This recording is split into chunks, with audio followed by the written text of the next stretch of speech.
The college basketball experience preview and picks episode for Tuesday, February 25th on the Sports Gambling Podcast Network is brought to you by Underdog Fantasy. Sign up, and when you do, sign up with that promo code TCE SGPN to get a 50% deposit bonus up to $1,000. We're also brought to you by Edge Boost. Yes, earn up to $750 per month on your sports gambling transactions. Go to edgeboost.bet, promo code SGPN.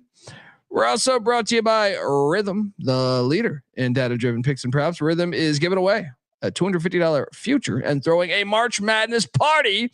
Go to sportsgamblingpodcast.com/party for the details, because we will be there. You better believe that. And remember, as always, folks, to let it ride. Hey, what's up, you degenerate gamblers? This is Bill Burr, and you're listening to SGPN. Let it ride, baby.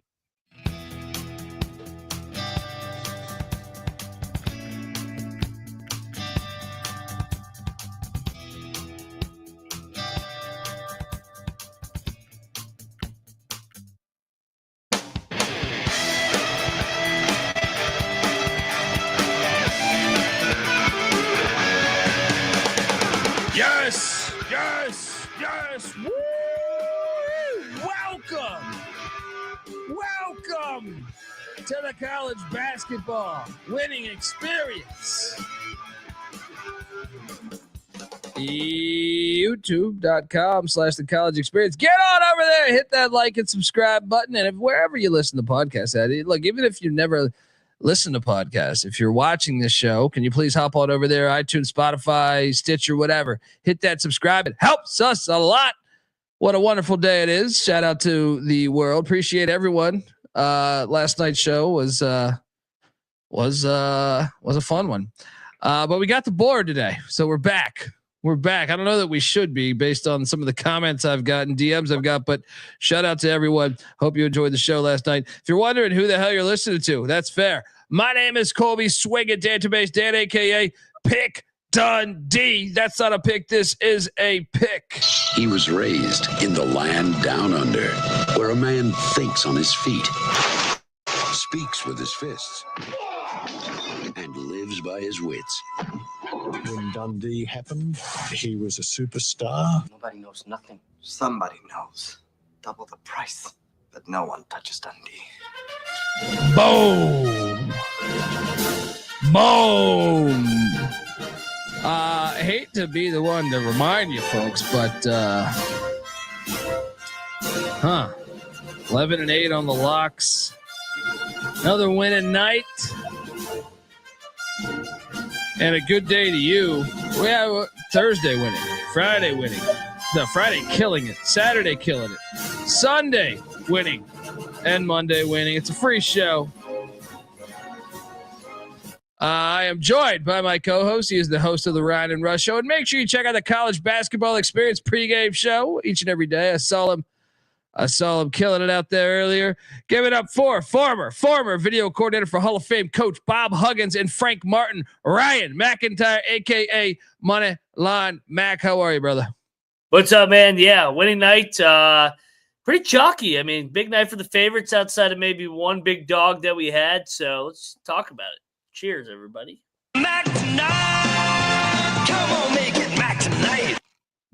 Before we get into that, we had a lot of, strangely, on a Monday, some college basketball news. Yeah. Utah has fired Craig Smith. Your boy, Josh Eilert, is taking over interim head coach. I think everyone was a little shocked with this, like just from the reaction I've seen on social media. I was shocked at the timing. I if you had told me he's gone after the year, I would have said I could see it, just because those crowds have been dog shit.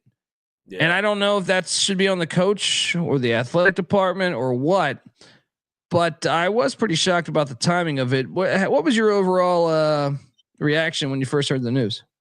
Well, first I was really happy for Josh because he's getting another opportunity. He was our interim coach last year. Now he gets the last 4 games, and then the Big 12 tournament, whatever it is. And quite frankly, they're going to be in the NIT. I mean, they're 15-12, 7-9 in the Big 12. So for that reason, I thought Craig Smith got a raw deal, to be point blank. I mean, they had just beaten Kansas and Kansas State last weekend at home. And yeah, the crowds were shit, but they were finding ways to win games. And I'm with you. I'm surprised by how bad their crowds are, just because I remember it being lit. I saw it lit against BYU, of course, this year, but they haven't invested at all in that program from the NIL standpoint. So they need to ramp that up. And the only thing I could think of, and I know I saw a couple people tweet this out, is jealousy. They're seeing what's going on at BYU, pumping all that money, outbidding North Carolina and Kentucky for the number 1 recruit next year.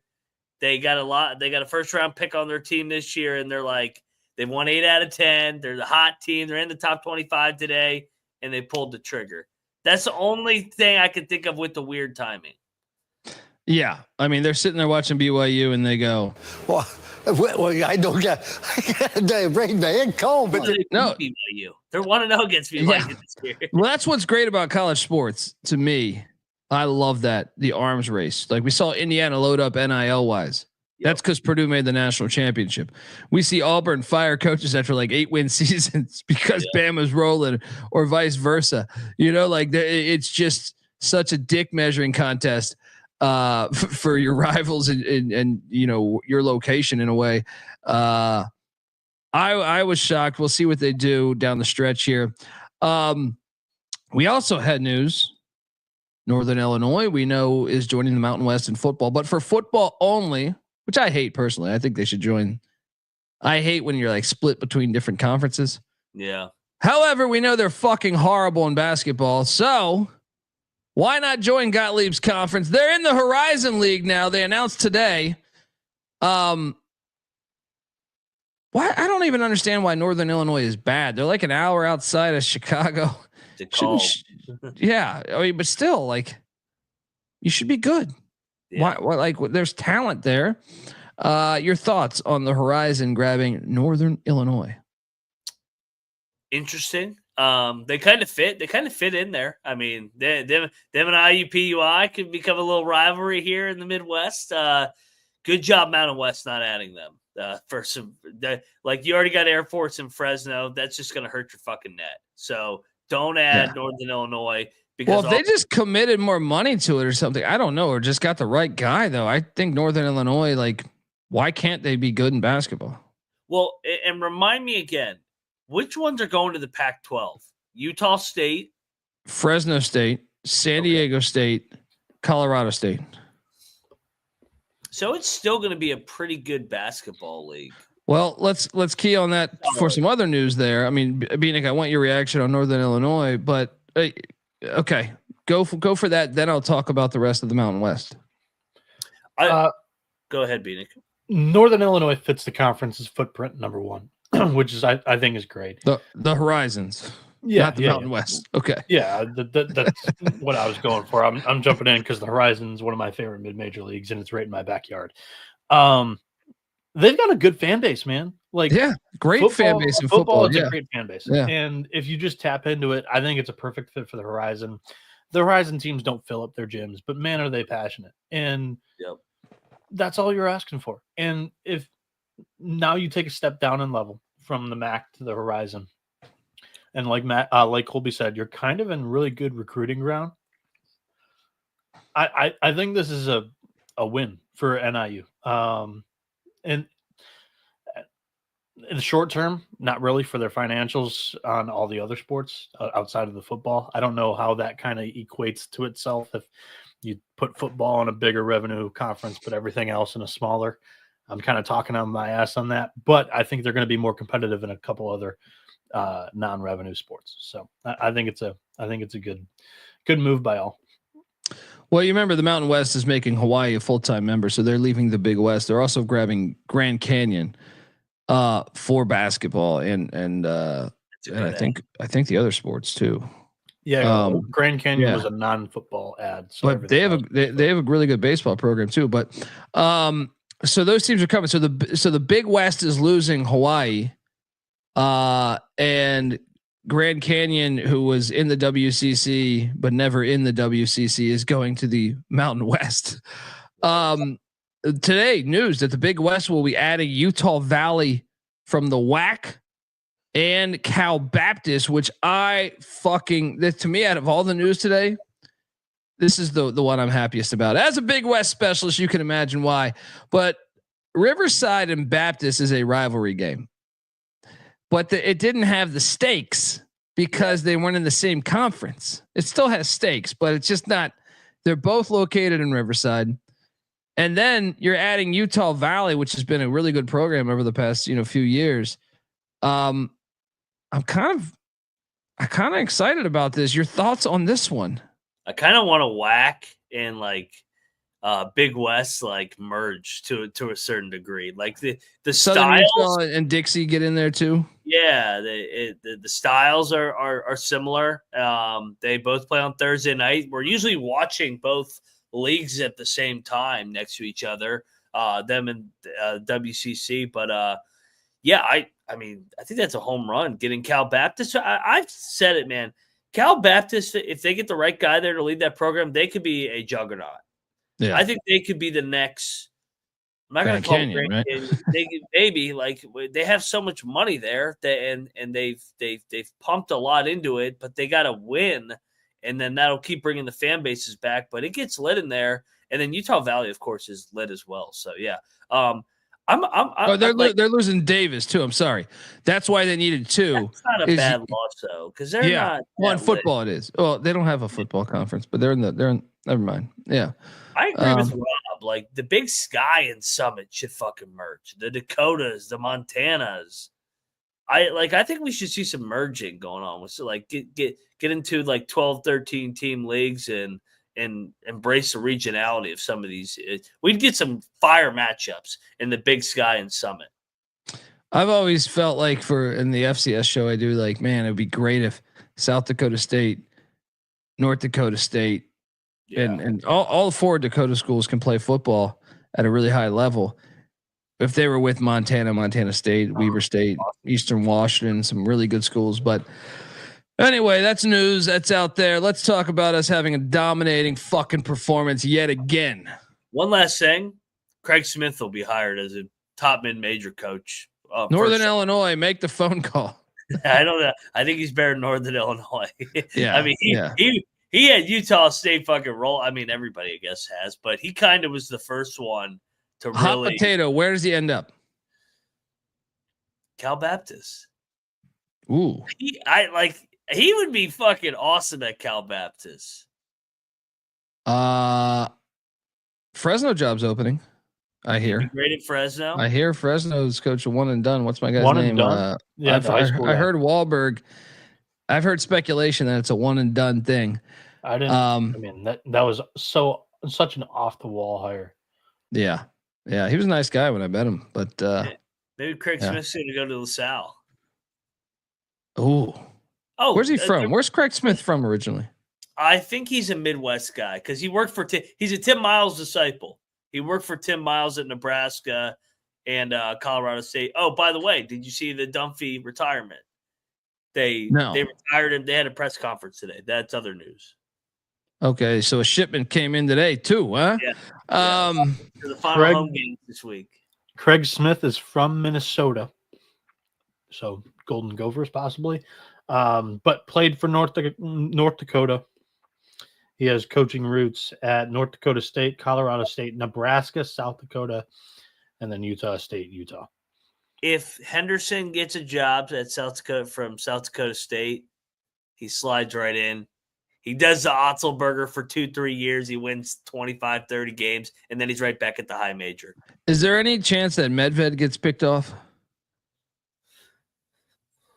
Could be. I mean, he was up. Yeah. He was in contention for the W job last year. I never thought he could get it, but yeah, I mean, he's done a good job at Colorado State. Medved wants Minnesota too.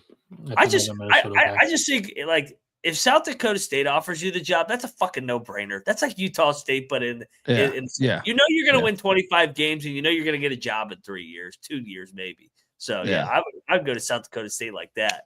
Boom. Yeah, makes sense. All right, let's talk about the fun, because we had no fun out the gate. Yeah. Good God. Somebody smashed her dick in a waffle iron after the pick. Oh my that God. was me the entire day. I went 0-4, but one of them I purposely did a reverse jinx. Michigan won in the ugliest basketball game of all time tonight. I can't wait to talk about that game. Yeah. I loved it. I love that game. What I'm referring to is that human being and fish cannot coexist peacefully, because Hampton just absolutely took a shit right on the face of Stony Brook, 81-49. Good God. We had locked up. That was a double lock on Stony Brook, because it was a standalone game. When does the Stony Brook job open? That's my boy, Gino. Dude, they were good last year. Sorry. Look, friends can have, I fucking love Gino Ford. He was awesome at Kent State. He was the first one to get Kent going. But yeah, it's been rough there. Last year was their year. They were super young this year, and I could tell that they weren't going to be very good based off of the way he was breaking it down. He's good at selling it, and he's very enthusiastic. But yeah, they've been dog shit this year. Yeah, but we bounce back like we always do. Wilmington, double lock against Bill and Mary. This bullshit out of here. Watch this whole game. It's a fun game. I didn't watch any of that Hampton Stony Brook shit. I was asleep. Pulled a Bieniek today. But your thoughts on Wilmington and William and Mary? Yeah, Wilmington, nice win. Popped up there. Got out to kind of punch Bill and Mary in the mouth here. Good crowd once again. I mean, we got to give Earl some credit at William and Mary. If he's done anything, he's done, he has brought some energy into that place. Where I think he's the right guy for the gig. I do. Yes, yeah, 100%. I mean, and the fact that they were playing with UNC Wilmington in year number 1 for the 2 seed. Yeah, they got swept. They ran out of gas, but it's Siddle's 5th year, 4th year, and they've been a contender year in and year out in this league. So 22-7. Bill and Mary had the fucking lead, though, a 9-point lead with 10 minutes left. They kind of ran out of gas. So good win, Wilmington. Then we double locked the Monmouth Hawks at home. Fly Hawks. That's what they did. 78-73 against Northeastern. It's free show. Your thoughts here? How about Abdi Bashir? 30 points today. Monmouth can win that tournament. I know that might be a hot take, but they got a couple guys that can just put them on their back a little bit. I mean, we've seen 3 different guys go for 30 plus this year now. Yeah. I just Monmouth took it on the chin early when they didn't play any fucking home games. Now they're playing some home games, and it's a little bit even playing field, and nice win. You touched on it just there. Monmouth struggles away from home, so neutral floor. We'll see what happens, because all of these are home wins. In DC, or wait, no, 810's DC. CAA is where? Used to be DC. It might be Baltimore. It is. Yeah, I think you're right. Towson got every advantage. Dude, Towson needs to win. Yeah. Needs to be the Tigers. We had a lock battle here. Dundee with the win. Lipscomb 95. Get this governor bullshit out of here. That's some fucking defense. 75 for the Governors. CAA and DC this year. Oh, that's what I thought. I thought I read that. Is that going on at the same time? Baby. No. Tell me that's what. CAA is like the first tourney. I was about to be up there. If it was both at the same time, we could bounce back to both. A10 is the final one of the whole deal. Their championship game is Sunday. 1:00 on Selection Sunday every year. The the CAA is like the Monday before Selection Sunday. Bummer.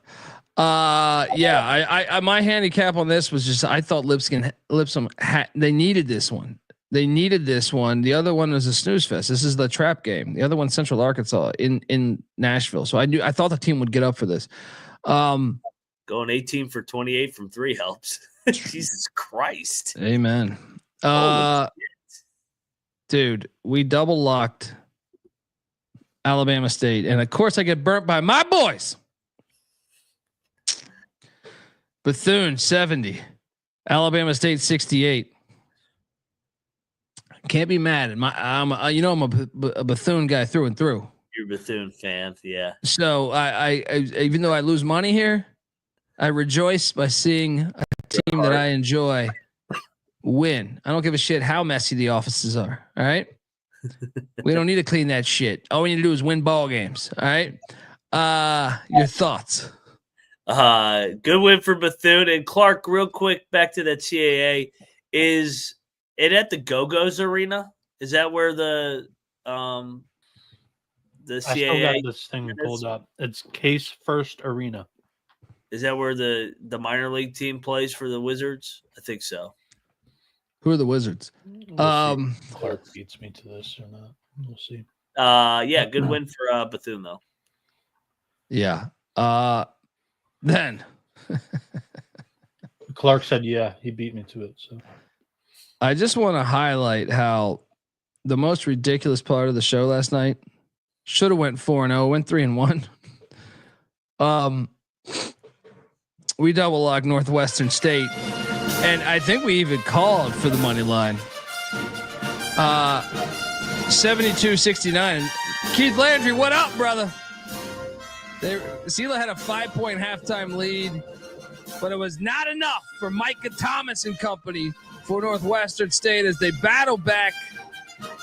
Demon Gang, let's go.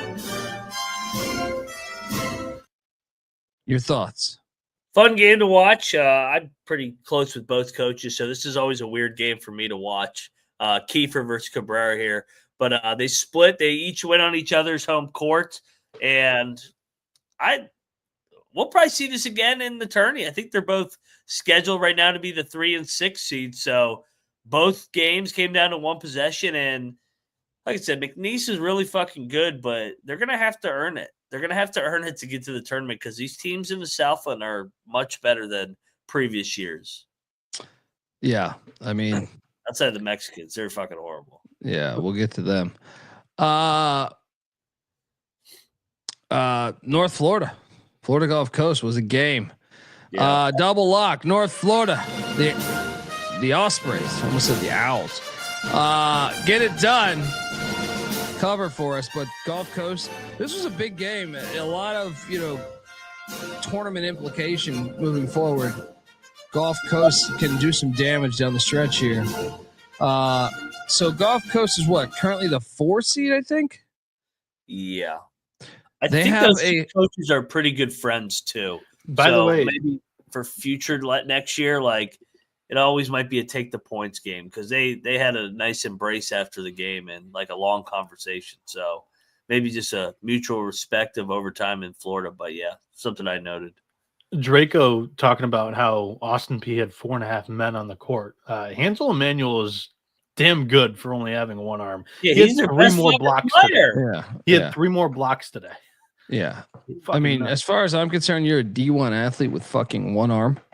I fucking love that guy. Like, you're the best fucking we talked about this. Jim Abbott or like to me, Muggsy Bogues is still like, we can preach Jordan all day. I still think like sometimes as just a junkie of sports, I sometimes just think about Muggsy Bogues thing. And I'm like, that's fucking unbelievable. He played in the NBA for like 20 years. He had 7 rebounds with one arm tonight. He's good. No, he's a real deal. He just can't shoot because he has one arm. I mean, that's the only thing he can't do. Yeah.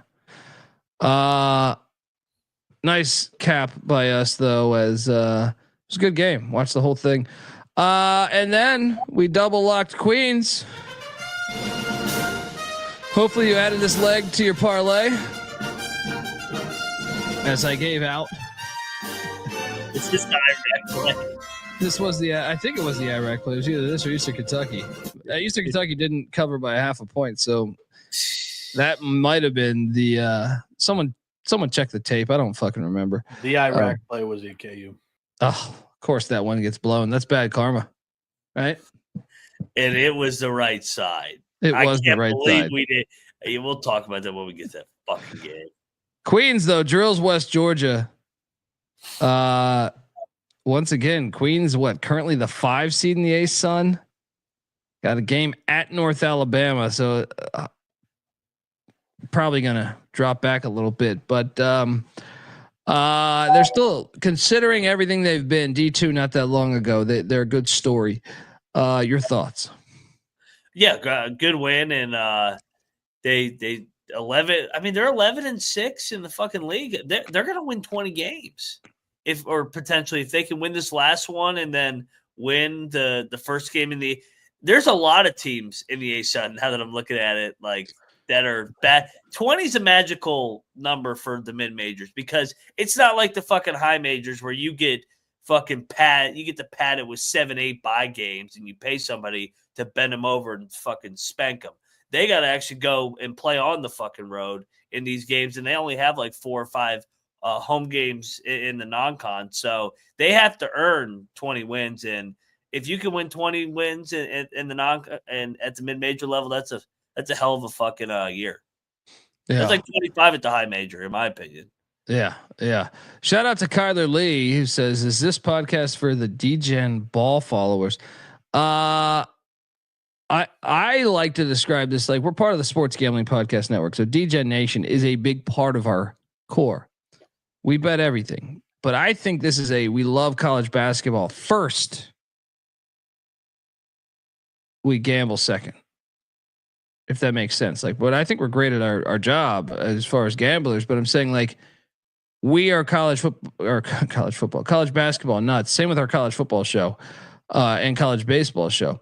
You got to have the passion for it first. To me, it's like when I shit on ESPN Bet all the time or whatever, because I just feel I don't even know if they like these fucking do they? They don't. They're just spewing information. They don't even care. I love the fucking college game. I've loved it my whole life, and I think that's the core of the show is us loving college basketball, college football, college baseball. We provide all three. For me, Bieniek is the heart of college baseball. I'm kind of just the idiot talking, which I that's me in my whole life. But I mean, at least I have the knowledge, at least in football and basketball, where in the heart, my whole life's been involved with it. Baseball, I'm late to the fucking party, but I'm loving it. Folks, what I tell you, the college basketball experience is brought to you by us. Yes, we are part of the Sports Gambling Podcast Network, as I just said. Gear up for March Madness with Merch Madness, promo code Madness for 20% off in the SGPN store. Get in now before the promo code is done. You can get everything, hats like this college experience hat right here. We got D-Gen's hats. We got, just a slew of great shit over there. You can even get a jigsaw puzzle. Hop on over there, check it out. Pick Dundee t-shirts. I feel like everyone should get one of those. Eat Shit Pit t-shirts. A lot of good ones over there. Get on over there, and remember, as always, to let it ride. We're also brought to you by Edge Boost. Yes, SGPN has partnered up with Edge Boost, the premier Visa debit card for bettors. An Edge Boost card allows you to avoid the hassle of having your card denied at the sportsbook, DFS site, sweepstakes site, racetrack, or casino. Plus, you can earn up to $750 per month in cashback rewards for using your Edge Boost card. And your money is safe as the card is FDIC insured. The best part is no credit checks, and it is completely free. Sign up today. Use that promo code SGPN. So you get better cashback rewards and instant tier 2 status. That's edgeboost.bet, promo code SGPN. That's edgeboost.bet, promo code SGPN. We're also brought to you by mybookie.ag. Yes, MyBookie is your place to bet every single sport. Plus props for every game, and the live deal at the casino is a blast. MyBookie also accepts customers from a ton of locations, even outside of the States. Easy deposit, lightning fast payouts using crypto. Head on over to mybookie.ag, promo code TCE SGPN for 100% deposit match up to $1,000. And they're going to give you a little $10 casino chip for free there just to get your beak wet. That's mybookie.ag, promo code TCE SGPN. All right. We are back. Shout out to All Right. Wow. I didn't realize that. I said, all right. And it almost sounded like I said your fucking name, dude. Appreciate the $10. Had another great help, but need another episode like last night for the Saturday slate. You know what I love about last night's show was it was organic. There was nothing fucking planned. I couldn't believe he locked up 5 straight fucking locks of mine. Like, we don't discuss what we like before we do the show.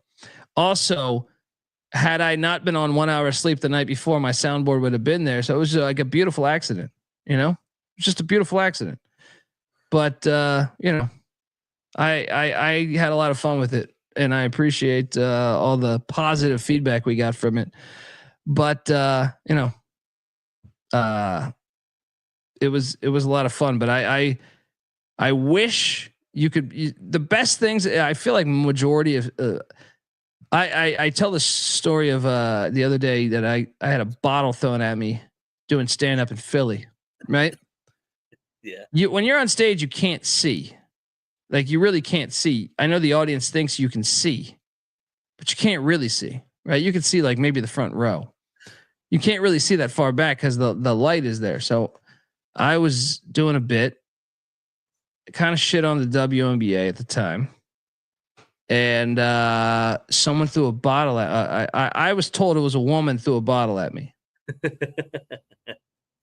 Actually, I think I knew it was a woman because she had kind of talked shit prior. So I guess I'm lying a little bit.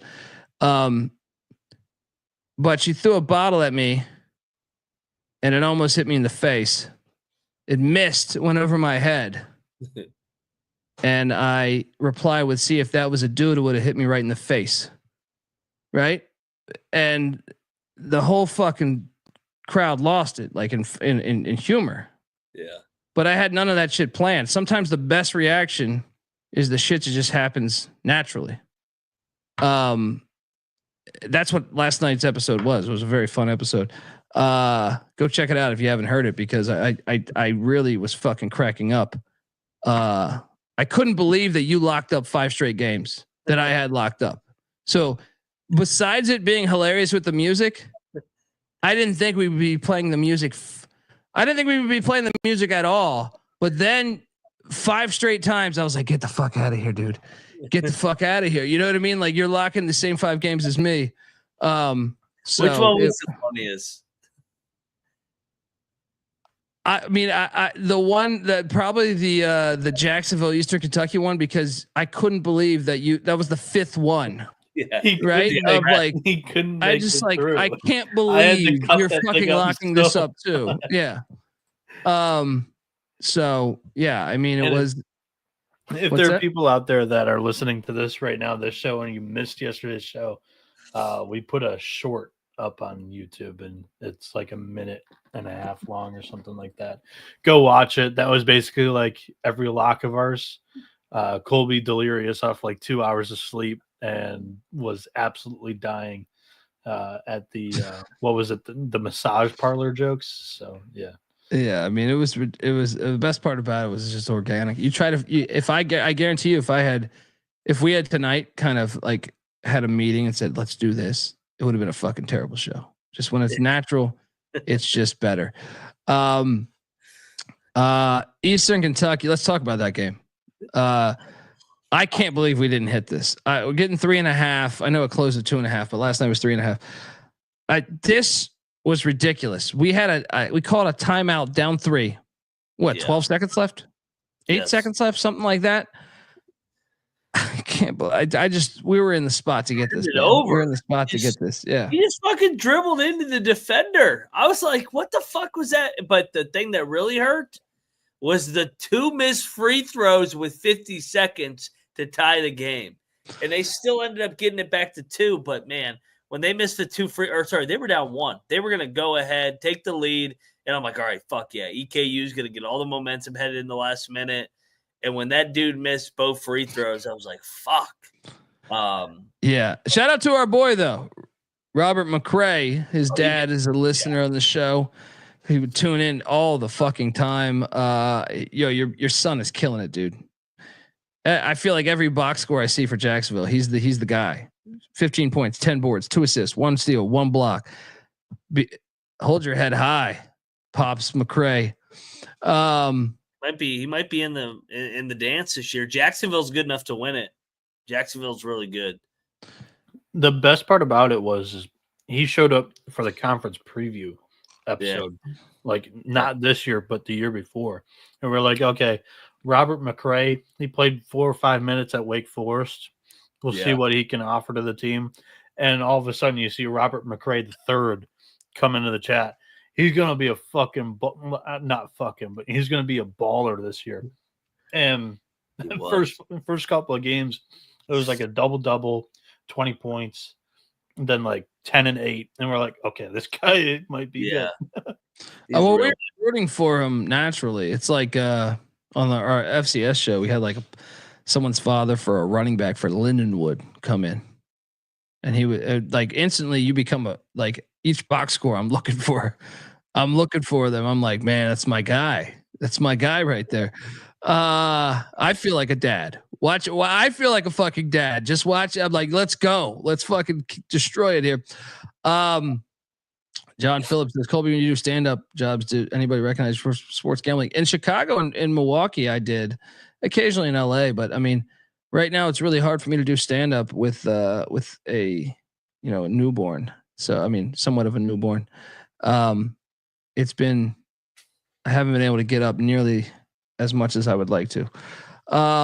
Especially because I'm in fucking North Carolina, where in LA there's like a million fucking spots. You know, you can constantly keep doing stand-up.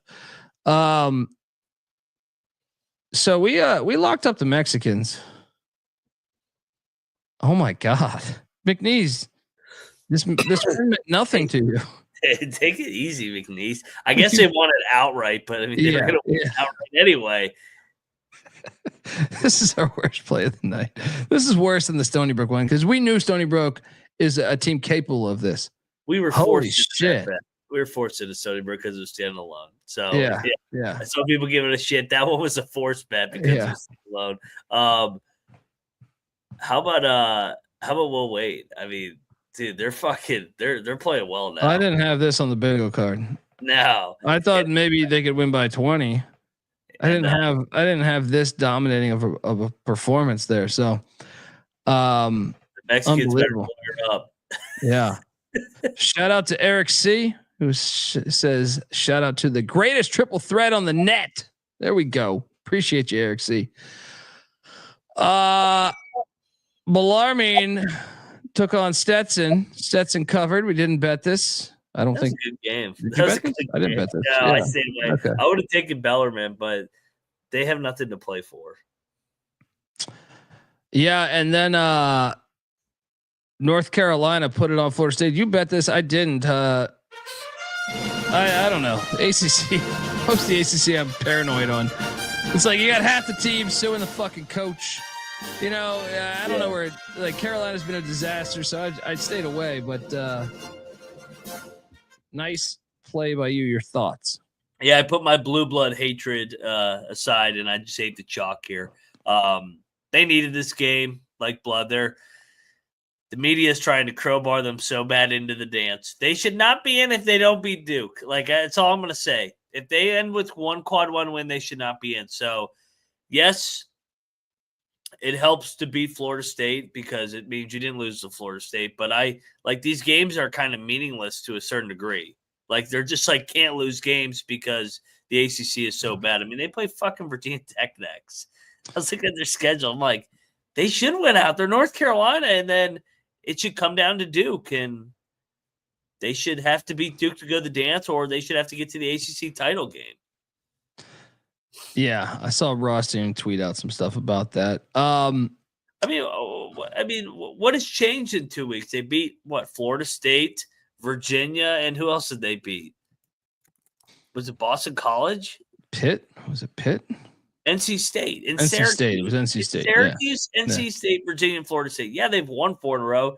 You give them credit for winning, but those teams suck. Miami sucks. That's their next game. Virginia Tech sucks. They gotta beat somebody. Yeah. They're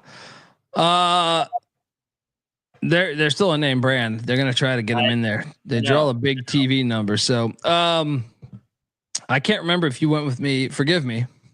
I can't remember if you joined my play on the Delta Devils, but they covered. Did you bet this? Did what? Oh, I was all over this, man. Only lost by 8, flying way off, out of whack. As a swag specialist, I was on top of this one.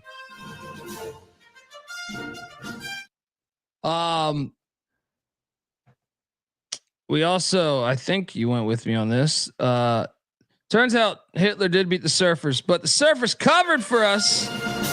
Nichols 71, Corpus Christi 69. This was a fun game. Had this on one of the TVs. Yeah, man, fucking Eddie Murray's 69th birthday. God damn, I'm old. Do you remember? Do you know who Eddie Murray is? Yeah, I know Eddie Murray. Okay. I remember going to the Baltimore Memorial Stadium to catch Orioles games. One of the TVs got him on his 69th birthday. Fuck me. I remember seeing him live as a kid. It just feels weird being this old. How old's Cal Ripken now? I mean, he's got to be 60, I would say. 60. I mean, 65. Eddie Murray was in the league a minute before Cal Ripken, but gosh, it's just part of me is like the world's supposed to go on longer. He's 69. What the fuck, man? Love Eddie Murray. Next up, we double lock North Alabama against Central Arkansas. 23-point win. Cash. You went with me on this, right? Good God, it was a good night to just fucking hit favorite, lay. I mean, did every fucking favorite win? Like 90% of them covered. The more and more I'm looking at this shit, this is crazy. Yeah, they I mean, this was a no doubter. They covered the entire game. Them and Lipscomb were like the identical games. It was just like up 15 and just cruise on in and win by 20. Yeah. Hey, shout out to Clark Townsend in the chat. Clark, it's his birthday. Happy birthday, Clark. I met Clark at the Greensboro, Florida Gulf Coast game. Great fucking guy. Clark, dude, we got to get up again to watch some ball at some point, man. And I hope you have a wonderful birthday, man. You know, you got to do something for it, man. You got to go out. Fucking, what do we got? Is there any Carolina games tomorrow? You got to do something, man. You got to, but happy birthday, man. And I hope the world treats you very kind. Next up, we got, in my opinion, this was the best game of the night, and I hope you watched it.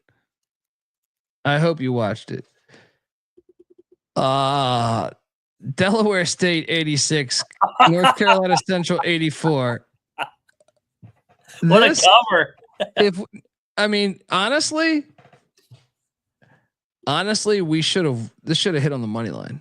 Yeah, they're up 15, or they were up like 18 to start the fucking game. This game was the best game today. It fucking delivered, man. I was all over the place on this fucking game. So Delaware State had a 4-point lead. Like what? I don't remember the timestamps. It's like 9. They teed the dude up from fucking Central. Like the fact he made a 4-point play though. Yeah. And then the fact that the other shot. Oh my God. Like go back and watch this game. This game. Yeah. If you're a college basketball junkie, ESPN Plus had this game on. So that means they'll have it on demand. I highly encourage you to watch the North Carolina Central Delaware State game. And this is how you know the real ones, man, is because this game. This is why the sport's the best. This fucking game is not on people's radars. This game was awesome. This game was awesome. Your thoughts? I'm pulling it up as we speak because I want to see exactly what the scenario was, because it was like a tie game with 10 seconds. This was like it was tied because of a 4-point play.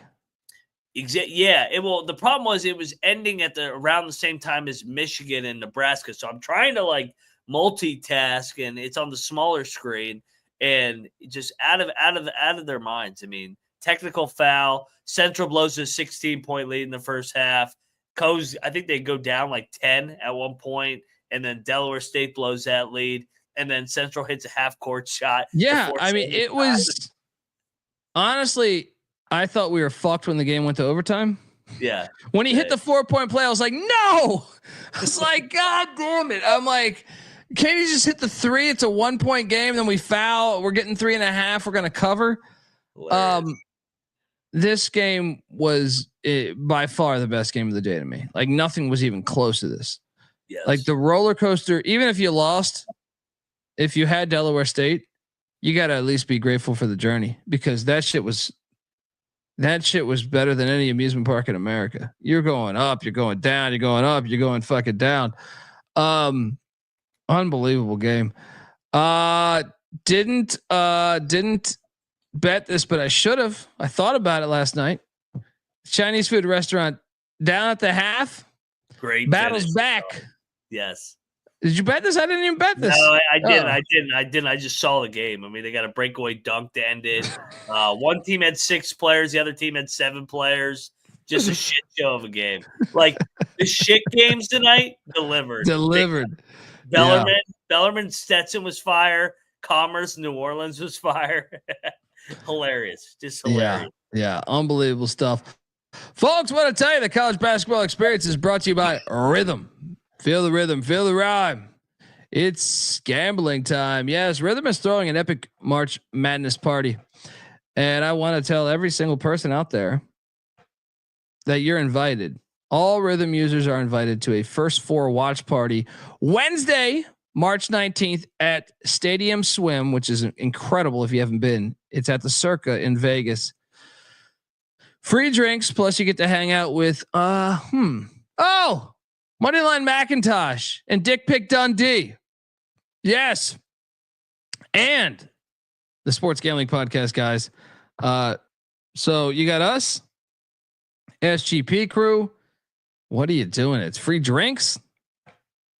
It's like fucking Woodstock all over again, right? And it gets better. Rhythm's also giving away a $250 March Madness future for one random lucky Rhythm user. Even if you can't make the party, you can still hit the future bet. Just sign up for your 7-day free trial period at sportsgamblingpodcast.com/rhythm. That's RITHMM.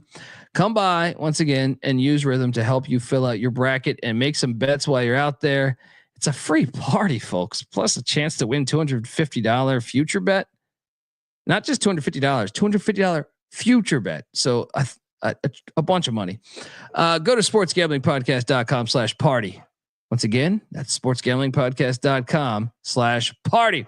We're also brought to you by Underdog Fantasy.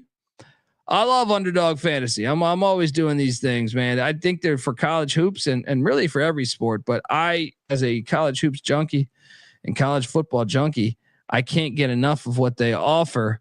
Shout out to Cannabis Capper too. 3 straight winning articles. 3 straight. He's absolutely killing it there. I'm already looking at the slate for tomorrow, man.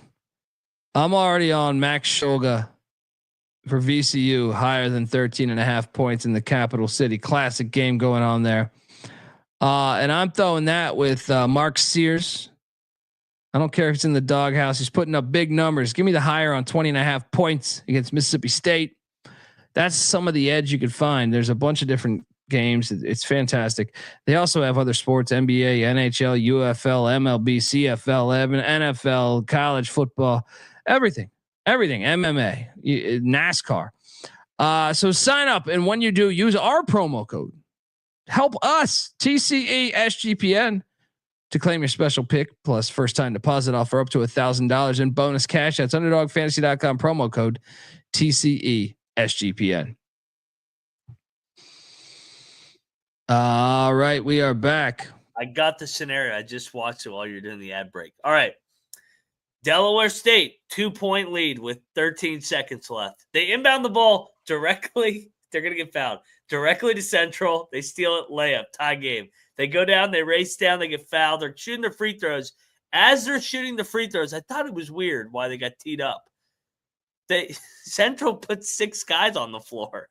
So that's why Central got teed up. They had 6 guys on the floor during the free throw, so they get teed up. They're down 4. They had 1 on the 4-point play. They missed the free throw, so then they make the 2 free throws, then the half-court shot to force overtime. So, yeah, everybody go watch that scenario. This game was fucking drunk.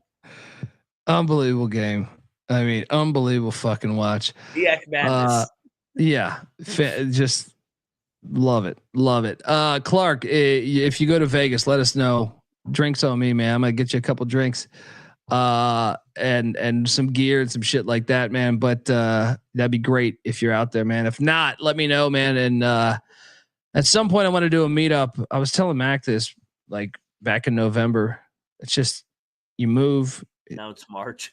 That's what I'm saying, dude. I fucking feel like when you have a baby, like your whole fucking time goes, it just gets zapped out. But I want to do a fucking meetup if you're in North Carolina or Southern Virginia or whatever, in probably like Raleigh or Durham, to watch some games. Maybe we'll do it during like the Sweet 16 or something. We should have done it for like a small school and give them like an entire fan section for a game. We should do that moving forward. I mean, it's just, I feel like it's like every day you wake up, you just got to do this, I got to do that. Diapers. Okay.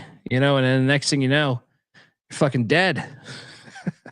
Dead. Right? Well, you die at the end of life. Allegedly. Anyway. Undefeated. Allegedly. I haven't been there yet. But looking forward to it in a way. I feel like it right now. I fucking feel like ass.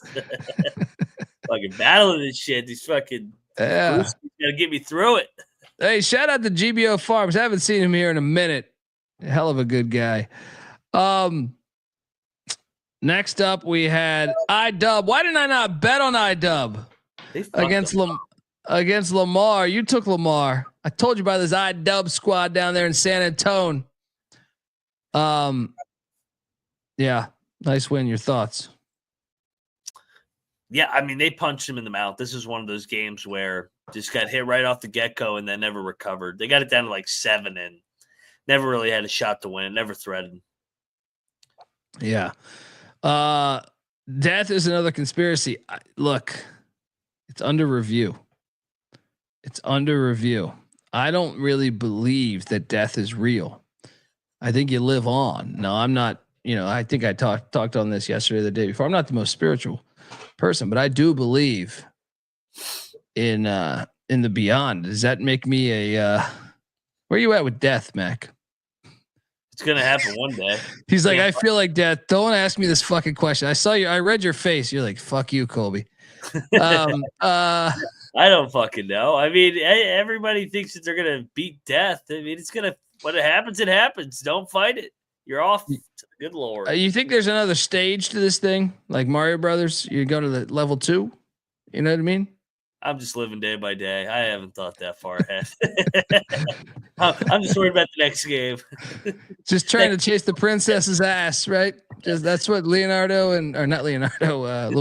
and Mario were trying to do. Just trying to get laid. Great premise for a game. Leonardo. Two Italian guys that are plumbers just trying to get ass, lay that pipe. You ever think about that? Made a fortune off of two fucking Italian guys. Some Japanese people looked at 2 Italian guys and said, "Hey, these 2 are trying to lay pipe." They were probably watching a porn. I bet you they were watching a fucking porn, and that's how it started. I bet you that's how it happened. They're just like, "Look at this." What's my guy's name in Rocky? Paulie. This dude looks like Paulie. Look at him laying pipe on this girl, right? And they're like, dude, we should do a video game about this, where you just chase the princess. Hilarious. 2 plumbers going after it. Just an idea. Just an idea. I think I'm onto something though. You could be. Yeah. Jermaine, see, shout out to Jermaine. He says, I believe in reincarnation comes after death. See, that's what I'm talking about. Let's have the conversation. What about like the alternate universe thing? That's one that I'm fascinated by. Like that we could be having the same conversation on Earth, and then you're reincarnated on Mars in an alternate universe. You are baiting Bieniek into a crazy take. That's what's happening right now. I love thinking about this. I honestly think about this. I probably think about this as much as I think about college basketball. I think about what is everything like if we're having, because they say mathematics point to like we're having this fucking same conversation. In another like Shane existence. Nice goes, that's a convo for mushrooms, bro. Yeah, well, I took a lot of mushrooms in my life, but maybe this conversation entered my normal life now. Maybe I'm stuck in my mushroom life. That's what I'm saying. But anyway, and that's another thing too, is in Mario Brothers, what do they always chase? The mushrooms. They do chase the mushrooms. That's what I'm saying. They make you big. They make you big and strong. You're still trying to get pussy. They help you get that pussy in a way. Going after Daisy and Peach. Yeah. Now we're really talking about things here. What the fuck are we talking about here? Yeah, I picked Incarnate Word. We ate shit on we put out an APB, but my guy Doc Bradley didn't have the greatest game actually. But it was still a good game, but not by his standards. 11 points, 7 boards, 5 assists, 2 steals, 2 blocks. Unreal. They got fucked up. They did. Bad play by us. I really thought they were going to cover this too. I can't believe they didn't cover. Yeah. It's fucking Texas Southern. They're not that good this year. Yeah.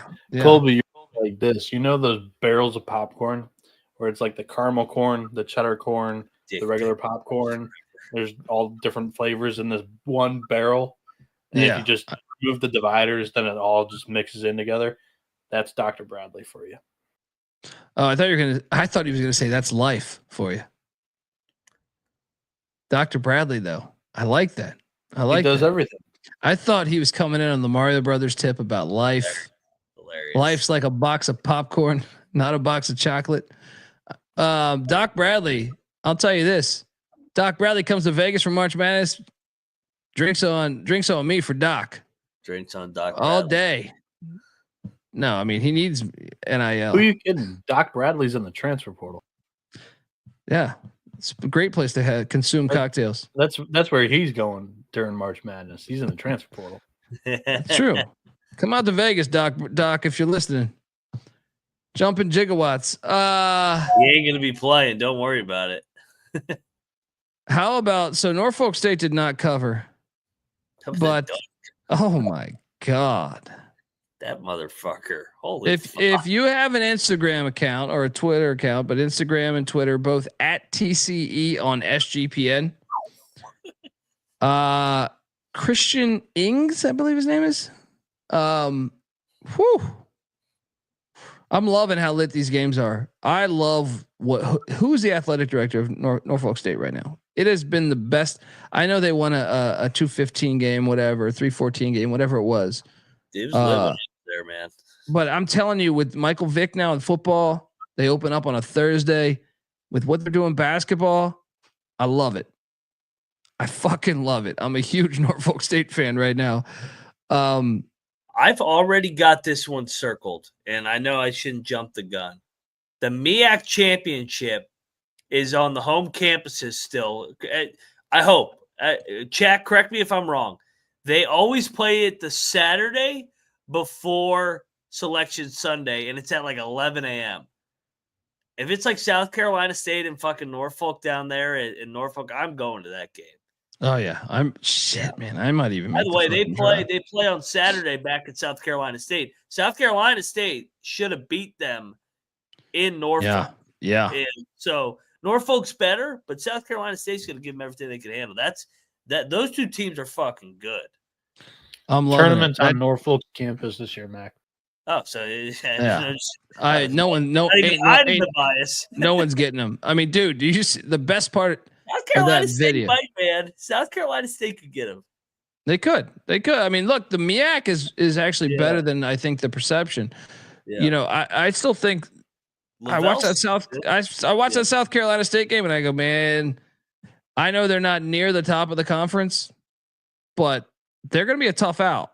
And then when you throw in Howard in the mix, which I think up and down, but and then Delaware State, who obviously beat Central, you got a fun conference. You got a really fun conference.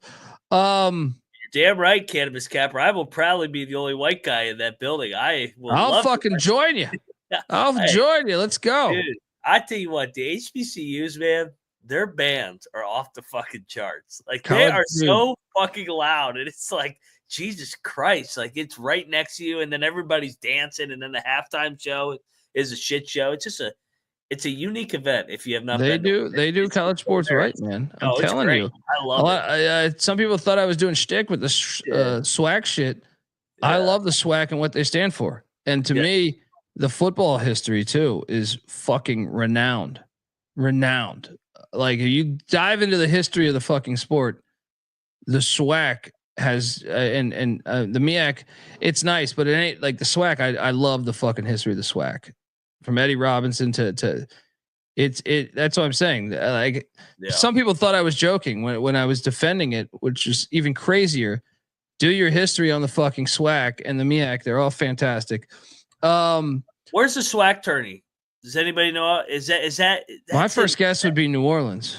I was going to say that's in the South usually. But my first guess would be New Orleans. All over this MEAC. That's a pretty good guess, Mac. The South, the SWAC conference playing in. But it could be like Montgomery, Alabama, or some shit. They play a lot of games around. I feel like the deep South, like New Orleans, Atlanta, Georgia. Yeah, that makes sense. That makes sense. New Orleans is a deep South. Yeah, I mean, I don't know. Atlanta's a little bit of it. Atlanta. You're getting close. You're getting very close. I think once you go past South Carolina, you're pretty much in the deep South. Curious your thoughts out there, folks. Where does the deep South begin? All right. I'm more of a MEAC guy. I'm not a SWAC guy. I'm a MEAC. For football? Well, I don't know. Like the MEAC does own. I mean, Terrell Furman will tell you on this very show that like 80% of the MEAC and SWAC. It's great. They got the Celebration Bowl, man, the Black National Championship, and Terrell always says that the SWAC teams have no defense. He's from A&T, which obviously was in the MEAC for a long time, but that they own them, and he's kind of been right from a handicapping point of view. But I just love the history. Like you can't tell the history of football without the fucking SWAC from, recent from Travis Hunter to Dion to fucking Walter Payton or like Eddie Robinson or Doug Williams. I mean, it's I could literally go on for a while. John Stallworth, you know what I mean? Like you can go on and on and on about the history of the SWAC. It's a pivotal role in the history of football, in my opinion. Those standalone games, dude, they need to load up on week 0 next year. They should load that thing up and make everybody watch the SWAC and MEAC because the FBS is too fucking dumb to do it. So the SWAC and MEAC should fucking slide right into week 0, man. Yeah, they should. Well, Michael Vick, Norfolk State. It's a Thursday night. Night. I'm going opening Thursday night, man. Michael Vick, breaking in. I forget who they play. Who is it? I know they get Rutgers, but I think that's week 2 or 3. I feel like it's another FCS opponent week 1. So we also lock battle win for Mac as me and Bieniek get shit on the stinky ass number. Shout out to Weehawk who was DMing me. This game was never a game. They got fucking drilled. Colby 1,000 week 0. Yeah, and that's a fun matchup too because A hard game. yeah, Towson's a decent school. Towson played for the Natty like in the past decade, or maybe it was past 15 years. Towson played for the Natty. Was someone out for Florida A&M? Weehawk was messaging me. Were you a part of that chain? Shakir O'Neal only played 2 minutes for what it's worth. Something was up because the line movement was even kind of wacky towards the very end there. But Alabama A&M wins. You dove into well, I guess me and Bieniek dove into the stink. You rode the Vegas side of that and you won, which I feel like oftentimes we'll be talking about that in a little bit here with games. Your thoughts on A&M? It was a rigged game. It was 30-10 off the bat. Like how? Yeah.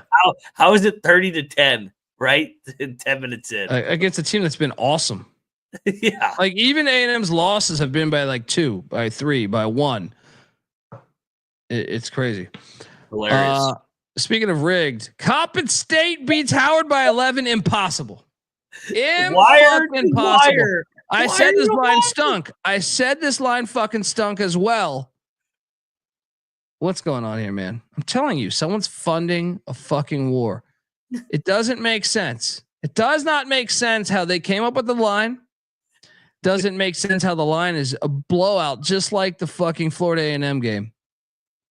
I'm telling you, something's up. I want this investigated.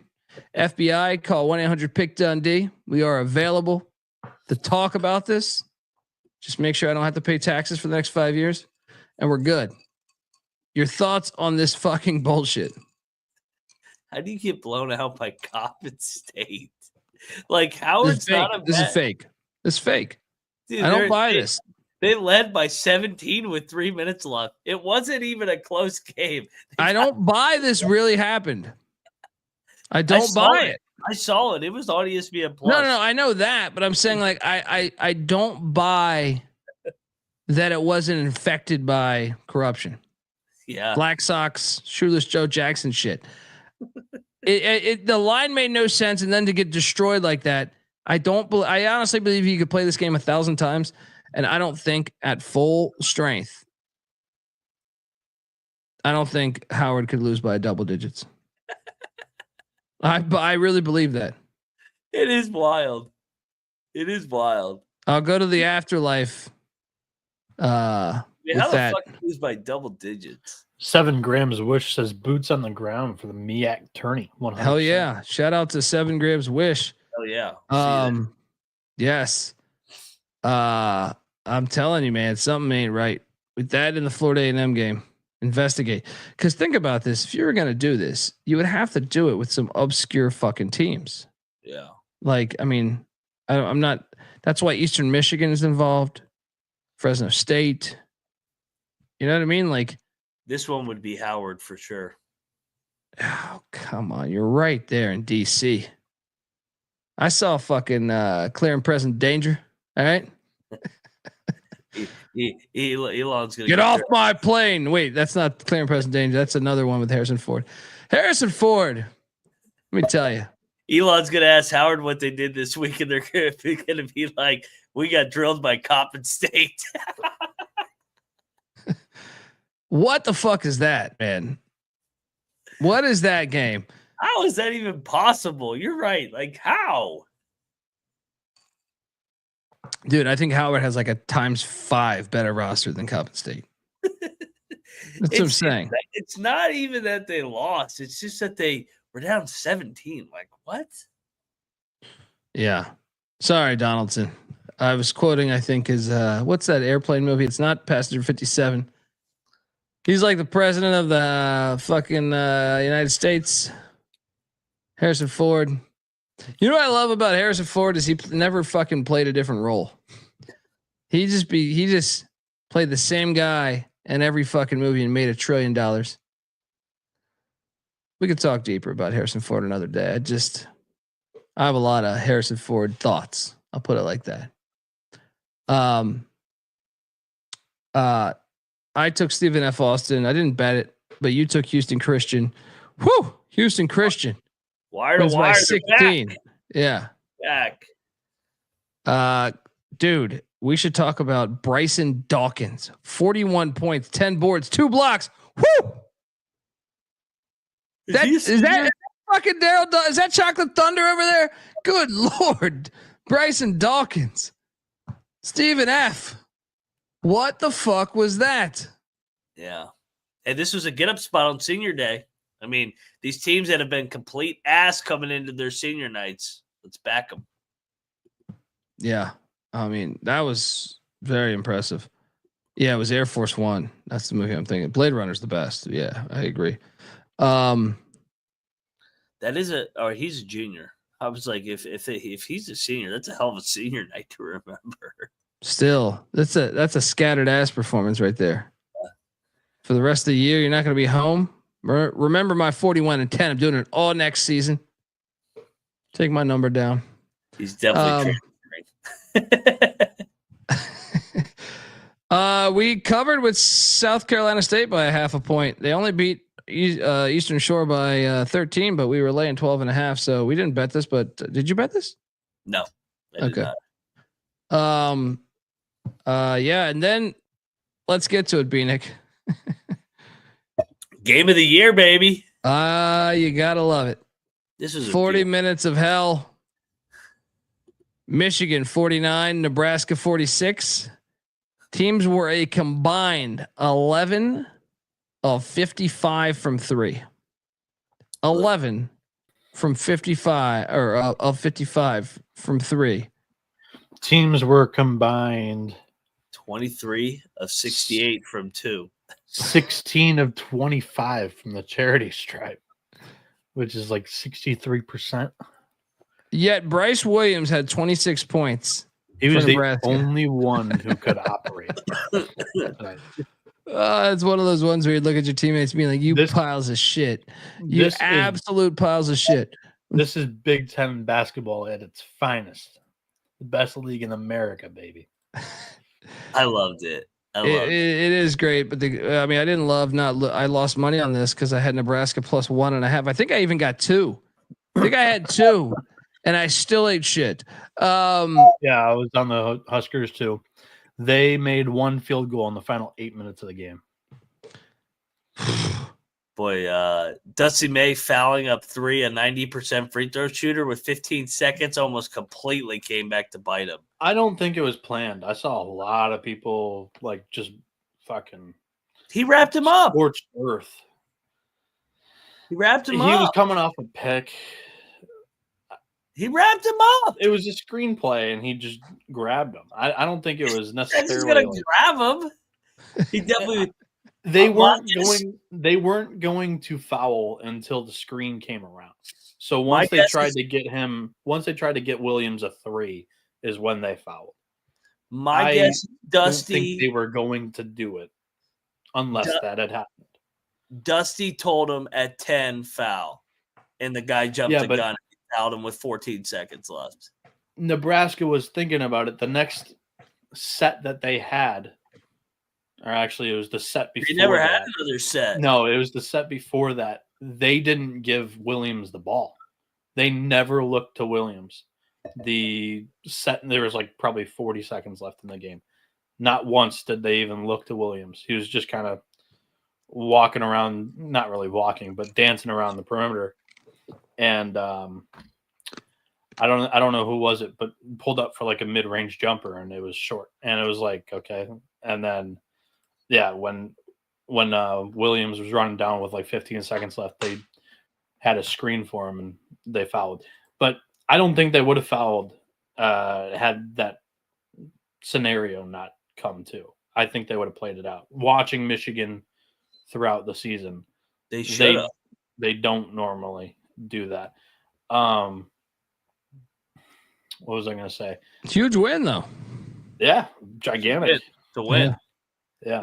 But to my point, Bieniek, like I like trolling on this foul up 3 crowd that like as soon as you foul up 3, the game's fucking over. There's no way you can lose. The only way they were going to lose the game was because they fouled up 3, a 90% free throw shooter.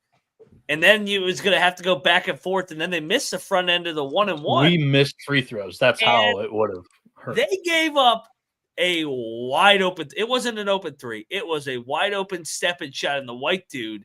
That's who they wanted to shoot it. He had a bad night, but I mean, he's their shooter off the bench. He wasn't even close to it. He almost airballed it. And then at the end, the big fella gets an open look. So they got 2 open looks based off the decision to foul up 3. That's why you don't foul up 3 with 15 seconds left. There's too much crazy shit that can happen.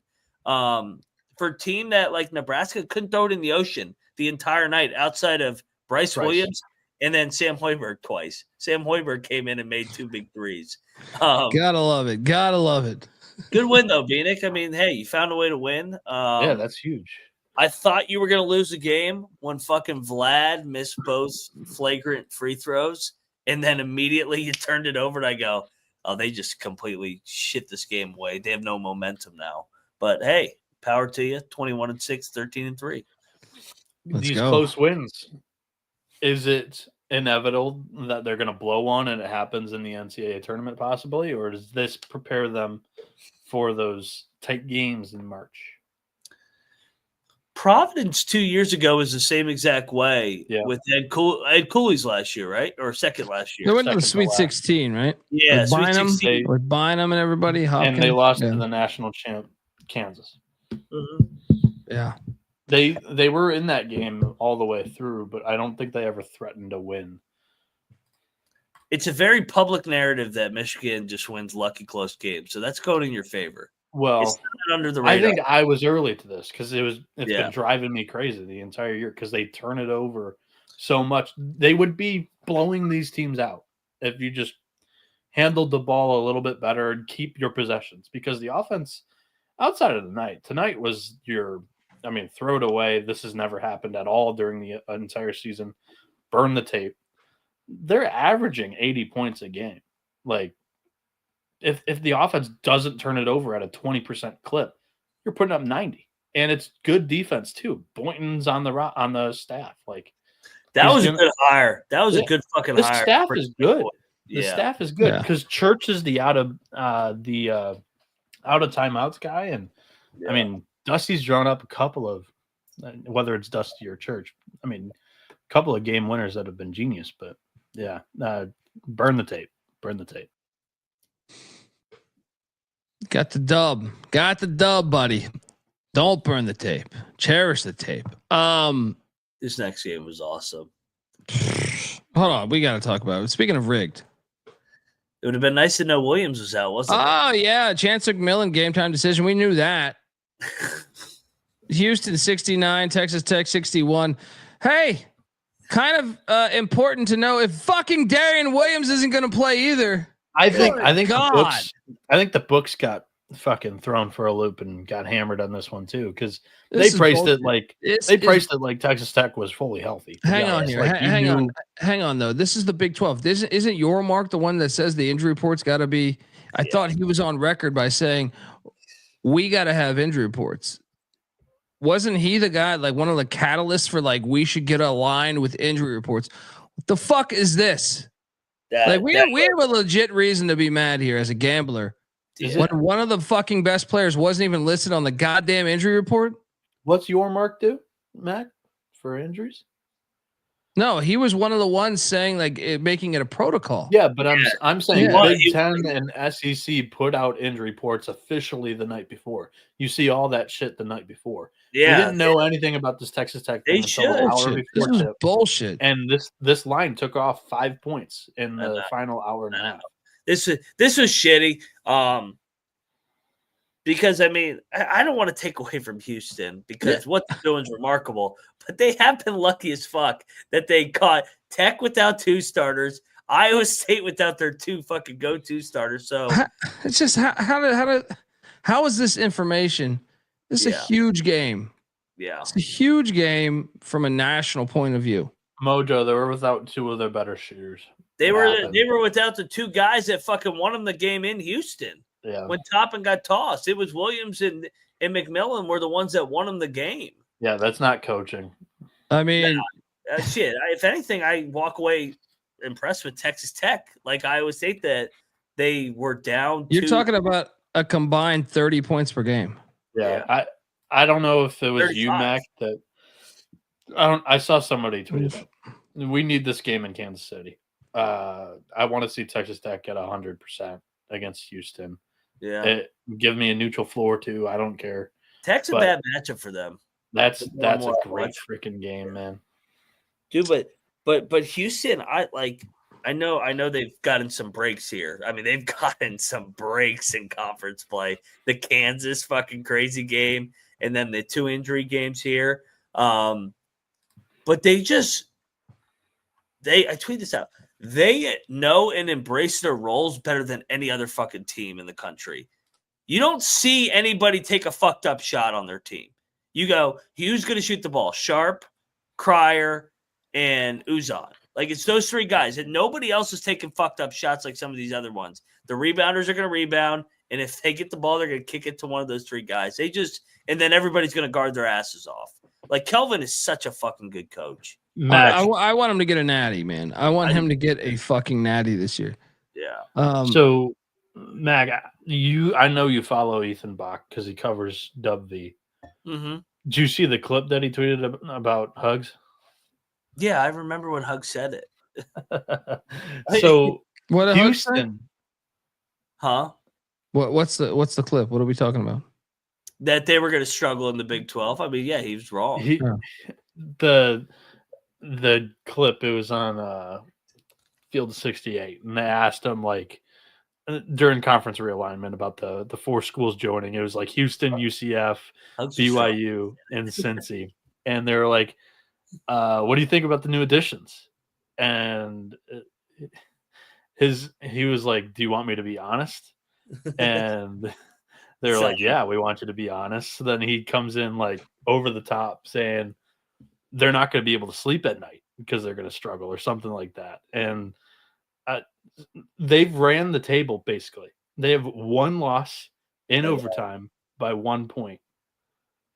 Dude, they are stomping teams. They have one win by 1 point. They have 1 win in double overtime. Everything else is by more than possession, dude. But I did just say, like, the 2 last games. Yeah, but I mean, you circle 2 spots. I'm telling you, like, they do not have close calls against bad teams. Double overtime against Kansas, overtime loss against Texas Tech, whatever. UCF. It was a win by 1 on the road.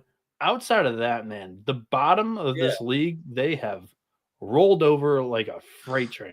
Well, they have walked into the Big 12 and absolutely made it their bitch. Go ahead, Colby. Well, I was saying, West Virginia paid ECU a lot of money to not play. We want to play Virginia instead. Right. I mean, so I saw ECU and Houston go at it a couple times. I know we could enter the Big 12 and be better than UCF's candy ass. All right. So, well, here's what I underestimated with Houston is the portal and NIL. Because look at their roster. Their 2 best players, their guards, are Big 12 transfers. Cryer from Baylor. They were doing that in the AAC, though. But I'm saying who's on their team right now? Cryer from Baylor. Yeah. And then Uzon from Oklahoma. I think that they have their culture, like the physicality did not bother them, but then the Big 12 brand has also helped bring in a higher level dude, and they were able to keep everybody too. They played 38, and Kelvin's coached in the league at Oklahoma. I forgot about that too. They've played 38 games in the league. Yeah, they're 33-5. They've absolutely dominated. Yeah, and it was like, oh, I don't know. This is a smaller program taking a big step up into the best league in the country. Hasn't been an issue. I know. They're incredible. The other ones, I mean, BYU's done all right. They've done a solid job because they've invested a shitload of money. But Cincinnati struggled. UCF is. But can I be fair though? In the AAC, Cincy and UCF never did shit. Cincy was in the top 4 every year, but they never played in the championship game that I can recall. It was all before that. With Mick, they did.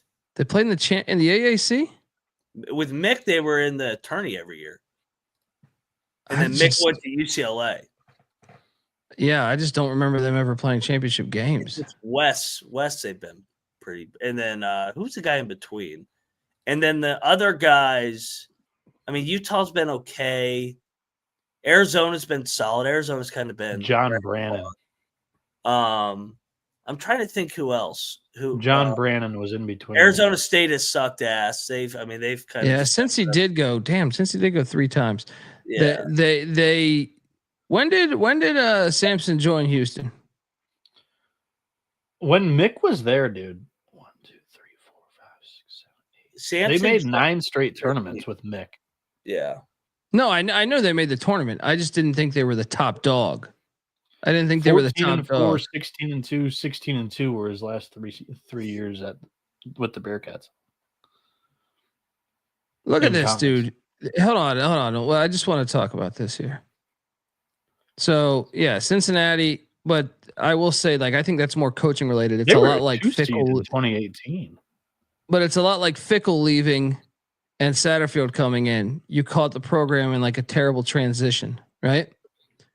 Look at what they have done from the other side of things. The other side of things is SMU is killing it in the ACC. I mean, I know they're not good, but they're still beating the other ACC teams that are not ranked, right? And then Houston doing it. There we go. I forgot Louisville was in the AAC in 2014. Louisville was in there. Yeah, they add that. You add that to the mix, and UConn won a natty in the AAC. Of course they did. Where are those UConn fans at? AAC. J-Mac. But the conversation too needs to be, everybody wants to crown Auburn and Duke. Houston's not far behind. Oh, they're in the conversation. Don't act like they're being disrespected or whatever. They're not. When everybody says the 2 clear national titles, I have not heard Houston once. Houston's number 3, man. Well, yeah, but I'm saying, Bieniek, you're not fucking listening. I'm saying they're not far behind. You're just acting like they're not in the conversation when they are. Dude, the whole narrative has been been all in the Big 12. Whoever's not mentioning Houston doesn't. Doing that thing where he doesn't listen again. You're doing that thing where you're acting like the Big 12 is getting disrespected. No, I'm saying Houston. I'm saying Houston is on the same level as Auburn and Duke. They have 1 loss in conference. Whoever is not mentioning them, you shouldn't be listening to. Dude, every national media member says it's Auburn and Duke clear, and then it's like Houston, You're Florida. To the wrong people. Okay, well, who says that then, Bieniek? Nobody that's worth listening to. You're just doing that shit where you argue. You're wrong. You're wrong. I'll say this. All of them have that question mark, though. We haven't seen Shire win in March. Pearl and Sampson haven't been able to get. I mean, Sampson, what? He's been deep, but just not deep enough. You know what I mean? Like, yeah. He made the Final Four one year, but didn't they have Villanova put it on him, right? They were without what's his name? I know who you're talking about. But he's on the Pistons now. Sasser. Yeah. I mean, I kind of get what you're saying. I kind of like. Well, the narrative today is Duke is by far the best team. They've passed Auburn. Bieniek, I don't know if you watch other show like the main. I do. I still think Auburn's getting that love, dude. Today was Duke. Jay Williams, I know he's a Dookie. He said Duke is by far the best team. Well, I mean, Fran Fraschilla said Duke is the best team. Really? Because I thought they had been pumping Auburn pretty fucking heavy too. But good man, Gloucester. They all said Duke is better than Auburn, even though Auburn plays. If you ask him whose team, they have a head-to-head. They do have a head-to-head. It was at Cameron, but I'm just saying, like, my argument is Houston is in that tier. Is what I'm saying. Yeah, and whoever doesn't put them in that tier, they're not worth listening to. Well, I'm saying nobody has put them in that tier yet. They need to be. They have 1 loss in the Big 12. So stop spraying this narrative that Houston's being overlooked, because they're not. Noah, I'm saying who has said it. No, you still have not named a name. Nobody. You're putting me on the spot at 3:45 in the morning Eastern time. I'm not gonna fucking this guy. Well, then why are you From this arguing? platform? Why are you arguing then? Because they're the third best team and arguably in the same group as the other two. That is literally what I just said. They've lost in their home city to Auburn. That's why they're not being put up in front of Auburn. Auburn has lost to Duke. So Auburn and Duke. Houston's number 3. He's not listening. Let's move along. Move along. Kansas is not in that tier. Go on to them. They suck. Your mark. It would have been nice to know that fucking information. I'm super bitter about that because I am too, man. Yeah. And I don't want to take it away from Houston. Like that's still. I mean, that environment was on. Yeah. No, they played great, but it's still bullshit though. Yeah. That you're the one fucking outspoken about this, and then you get this bullshit. You know, like, come on now. I was gonna be even more pissed if Kansas blew this cover, but 6.5 hits, double lock on Kansas. Good God, they suck, bro. They do suck. If Colorado had it down to 4, they threw the lob pass to the big man, and he overthrew it, and it went out of bounds. There was about 2 minutes left on the clock, I think, if memory serves me correct. Man, he had it too. If he throws that a little shorter, that's a layup. That's a 2-point game at home with 2 minutes left. Dickinson went for 32 and 13, National Player of the Year, Mac. I'll give Dickinson credit. If they didn't have him tonight, they wouldn't have won because nobody else could make a shot. So Dickinson did show up, and all I could do is roll my eyes rooting for them tonight because I bet him that he was taunting the Colorado fans. I'm like, bro, they're 2-14. You are on the biggest underachieving Kansas team of all time, and you're taunting the Colorado fans. Like National Player of the Year. I'm like, good God, this guy sucks. Like, just person that, like, he's just a pain in the ass to watch. Yeah, we got fortunate here, man. Those missed free throws down the stretch. Yeah, it's hard to watch, man. Yeah, we got fortunate. Like, this was a fucking roller coaster. I couldn't believe that. I honestly, Tad Boyle, what are you doing letting them dribble it out? 7-point game with the way they had missed free throws the past 2 minutes. I mean, not like they had taken that many, but they missed 2 big ones, right? They were 16 and 28 tonight, 57%. I'm saying but they had fouled Kansas. The 2 previous fouls, they went 1 for 1, or I'm sorry, 1 of 2 from the free throw line. When it's a 7-point game with 26 seconds left or whatever, and you just let them dribble it out, I was a bit surprised, but I'm okay with it. Yeah, I mean, I don't know what to do with Kansas. Like they treated that game like it was a fucking summer league rec game. Like it just looked like they were going through the fucking motions. Like you would thought that they had the record that Houston has, 24-4. We're just, we'll go out here, we'll win. They don't have like an identity. They just hoop, I guess, whatever. And if they win, they win. If they lose, they lose. There's no passion that the old Kansas teams have, and I don't know. I don't know what to do with that team. That team kind of sucks. Yeah, I mean, I'm not taking him. I'll tell you that right now. I love Bill Self, but like he can only do so much. You got to have some players that got some shit to them. Yeah, I mean, good thing for Bill though. I mean, he's got 5 seniors, 2 juniors that he can say hit the portal, and he can start fresh, clean slate. Flory Badunga and 4 others. Yeah. Shout out to Jeff Sharp in the chat. Jeff, I didn't mean to ignore your question on SGP. It's just I'm not hosting it, so it's a little more awkward for me to answer your question. He asked on the SGP show, Mac, why do I not want 96 teams? Oh God. When I do want expansion in football, because 68, and I this is off the whim.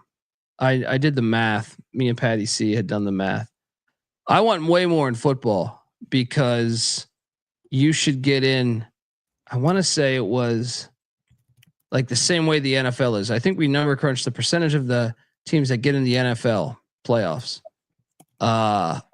which I can't recall off the top of my head. I want to say it's like 25% or 29% or something like that. Get into the NFL playoffs. Same with March Madness. It's very I think similar. it's more now. Yeah, well, it's March Madness. I feel like that number 32. is 6 teams half the league. Well, what is March Madness though? What is 68 of what is it? 360. It's like 20 something, right? I could have swore we did the numbers on this. We did the numbers on this on an episode of maybe during COVID. 68 divided by 364 is 18.9.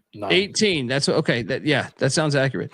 And for 18% of college football, it would be I think it's either 24 or 32. So that's why we want that. I mean, I would want that just because I think 134 times 136 now this year. 186. Yeah. That's actually 25 teams. Yeah. So that's why I think we said 24 teams. Even though I want 32, 24 is what I think it should be. Plus, your argument I'll answer for you. I don't know if you were going to stop there. You just don't have enough regular season games. Yeah. Well, also you don't get. Skewed. You should get every conference represented. Every conference should be represented because that's a huge flaw of the fucking sport. And I also think looking at it for 1 year is very dumb because I think this is going to change over a lot of time. I think even looking at it in the first 5 to 10 years is stupid. I think you have to look at it from because you're still basing it off like Ohio State won based off the old formula. So yeah. Anyway, I hope that answers it. We could do a deeper dive on a college football show. 96 is way too many. I agree, Clark. I as much as I think more games, cool, we can bet on shit. There's more value for us. I think it's insane. 96 teams and a tournament. By the way, NFL playoffs, 44%. Yeah. Okay. So something like that. Yeah. It's too many. Well, NBA is even worse. We already went through the fucking bubbles on these fucking teams. Like, we don't need to go. We don't need to be making a case for fucking Minnesota and fucking South Carolina to get in. Yeah. What do you want in football though? 24. Yeah. I think I want 32 just because there's less games, the schedule manipulation is so drastic that I think we should have 32. You know, like I always say like certain teams, Arkansas or something, certain years will get like a month on the road when no one else plays like a back-to-back, you know, out of the blue bloods in the conference. And you're like, how the fuck is that fair? Anyway, let's jump to game balls. Where are you going? Game ball 1. Houston. I know Texas Tech was shorthanded, but still to go into that environment, they've won in Tucson, they've won in Kansas, they went everywhere on the road. They're the road warriors, the Houston Cougars. They clinch a share of the Big 12 title again. Shout out to Kelvin Sampson.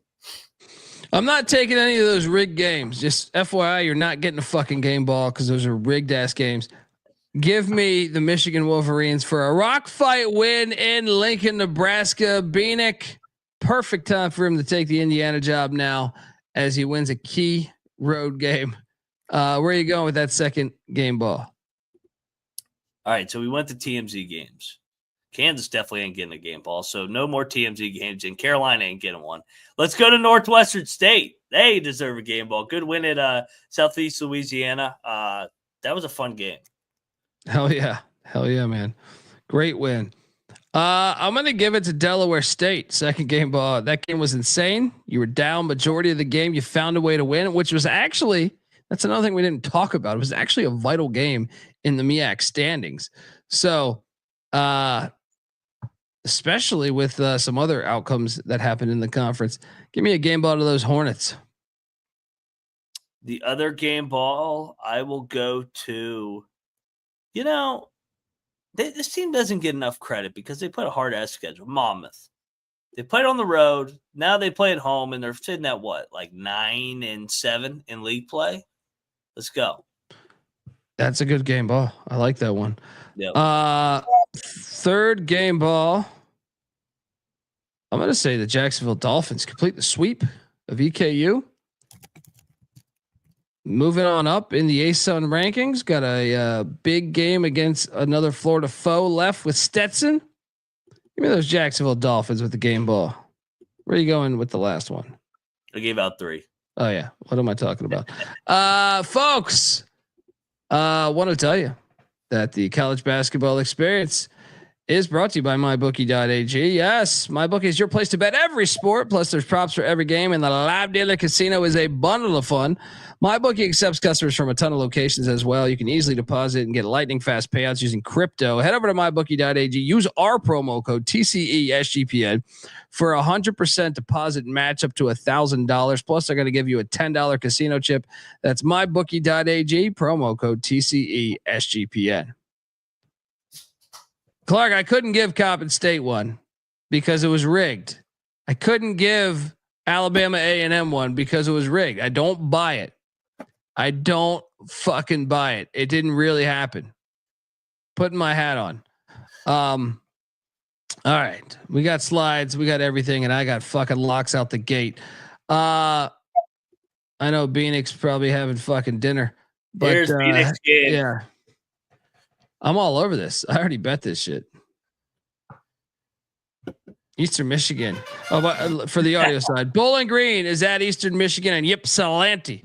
Bowling Green off the magical comeback against Toledo in the Battle of I-75. They stay on the road. They're going to the factory known as Ypsilanti. I'm locking up Eastern Michigan -3.5.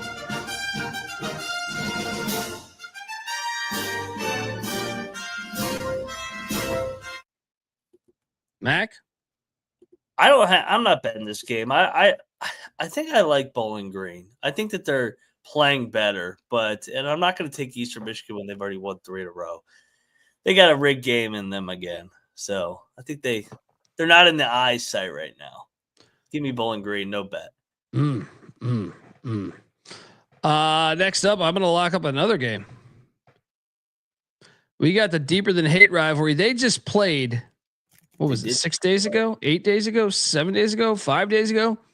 I don't remember. Doing this. I think it was 5 days ago. 5 days ago they played. App State is at Georgia Southern. Georgia Southern is getting 1.5.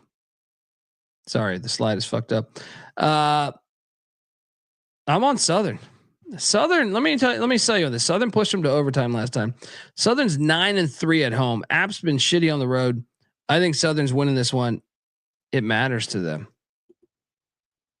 Lock.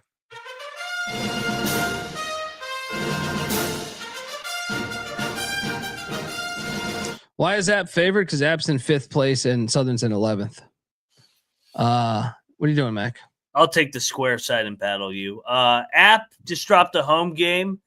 I think they hit the road here. They get right here. Give me App State to sweep them here. Now we got a problem. We got a battle in the Deeper Than Hate rivalry. 2.5, says Jason. I don't know. I made the slides a while ago because I had to do 2 shows. But next up, we are going to the likes of Old Dominion at Marshall. Marshall's laying 10.5. They just played. Yeah, on 5 days ago. Why do they, the Sun Belt? Sun Belt needs to dial 1-800-PICK-DUNDEE. Marshall is fire at home, but I'm still taking the fucking points with ODU. No bet. It's such a. I feel like ODU's the right side. Like the line was like 3 last week. Now it's 10.5. I know they're 2.5 last week, and then when it moved, it went to 4.5. 8 points for Marshall at home. That seems like a lot. Give me the points. Marshall wins by 9. Buffalo. Are they still catching? It's gone down 0.5 point. Central Michigan's laying 14.5 at home against Buffalo. They're off the rivalry game. I'm going to take Buffalo. You know, Buffalo's terrible on the road, but I know they beat CMU, by the way, in Buffalo, but I still think it's worth maybe. I didn't bet this. I didn't plan on betting this, but after the Western game and winning the way they did, I feel like Buffalo is the right side, man. Yeah. I feel pretty decent about it. I'm all over Buffalo. Should we bet? We should bet this, right? This is way too many for Central Michigan to lay, especially when they just won by 30 out of nowhere. In a rivalry game. That's a fucking big time rivalry. Yeah, I'm with you. Let's go. Give me the Bulls. Double lock on these blue bowls. Nothing like a case of blue bowls.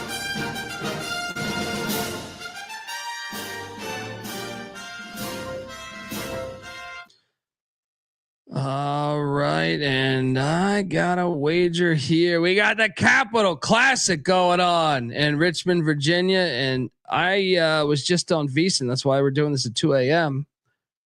I'm assuming that this is at 15.5 because that's what they told me. I thought it was at 14.5. They're telling me you can get 15.5 out there. Like I said, I guess an hour ago, whatever it was.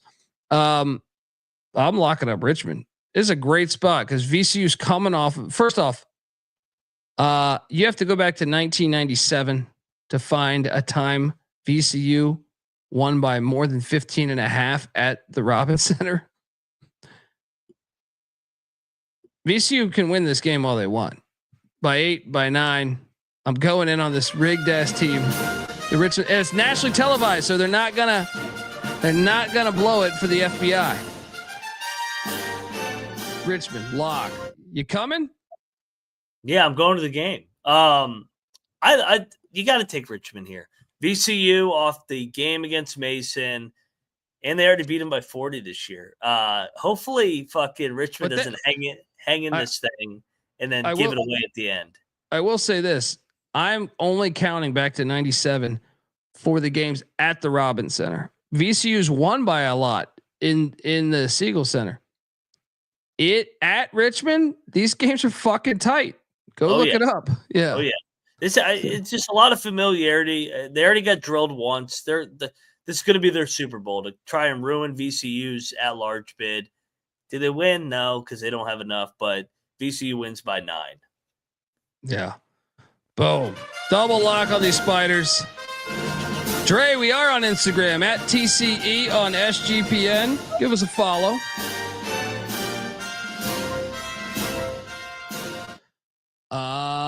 Next up.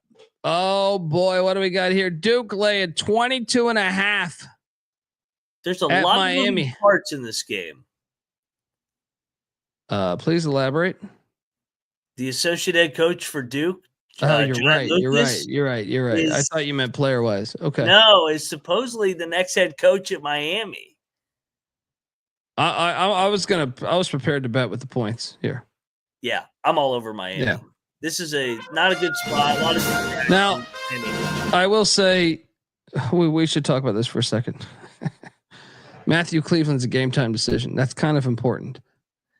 Don't bet this now. It's kind of important. Yeah, wait until tomorrow.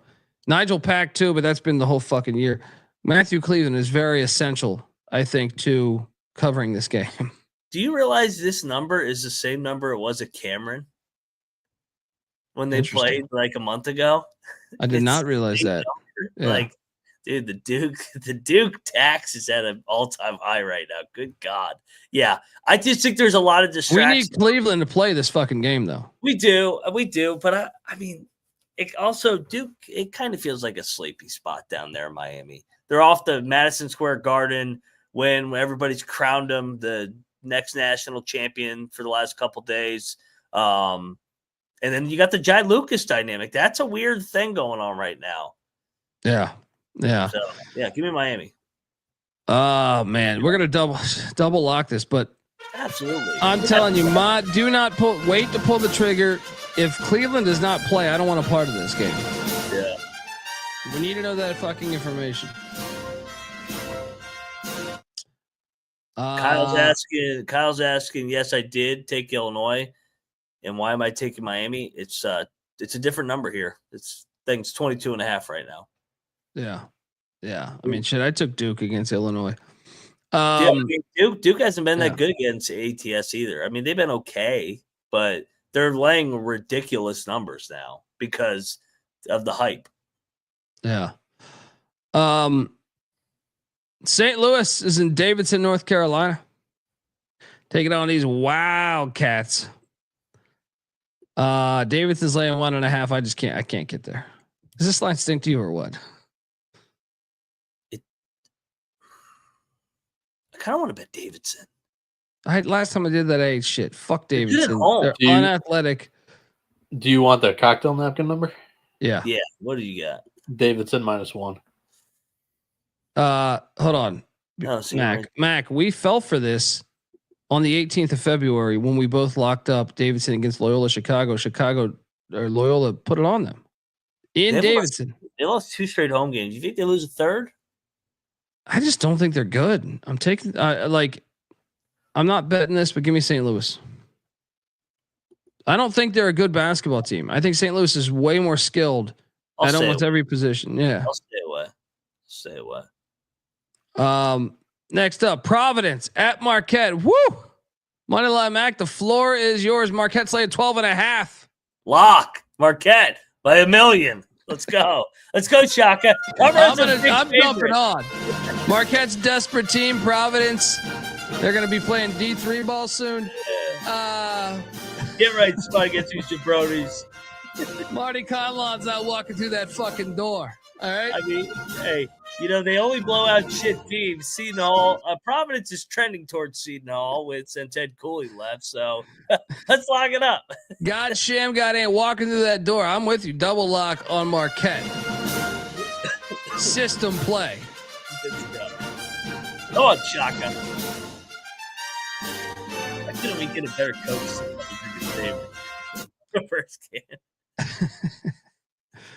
Next up, Ohio. What is this line? Oh man. So wait, let me get this straight. A team that is in 4th place in the MAC that could fall into 3rd or 2nd. It's a 5.5 number. Is laying 5.5 against a team that has 9 wins on the season. And get this, Ohio played them on February 4th and beat them by 25 points. We got to take Western. Also, Ohio's getting healthier. We got to take Western. I can't make sense of this. We have to take Western. This is Alabama A&M of last night. I'm going to lay it, but I'm not going to bet. I'm not betting this. If I just see a stinky one now, I'm at this point. Especially when they won by this much 2 weeks ago. You know what this is? This is a backdoor banking 3 from Western Michigan to cut it to 8 from 5 at the buzzer. Backdoor cover. Give me Western Michigan. You're right. Yeah. Ohio wins. Western Michigan covers some bullshit ass cover, but I don't want to put money on a banked in backdoor cover. You're right. These 5.5 numbers fucking reek. I don't want no part of it. Yeah. Give me Western. No bet. Baylor is at Cincinnati. Cincinnati's now laying 2.5, not 1.5, and I am locking up the Cincinnati Bearcats. And I've been trying to talk my pal Sean Stacking the Money Green, who's in Cincinnati, to go into this game. Said maybe, I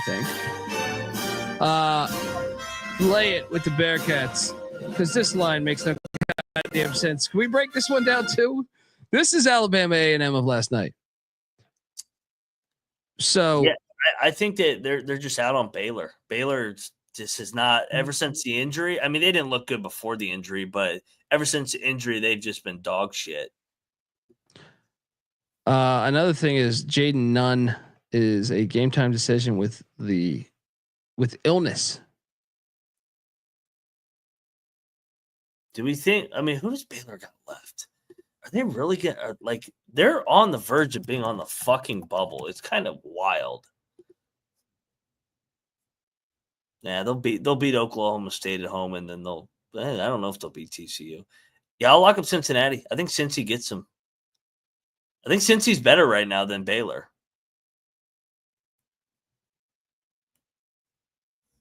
Did we lose Colby?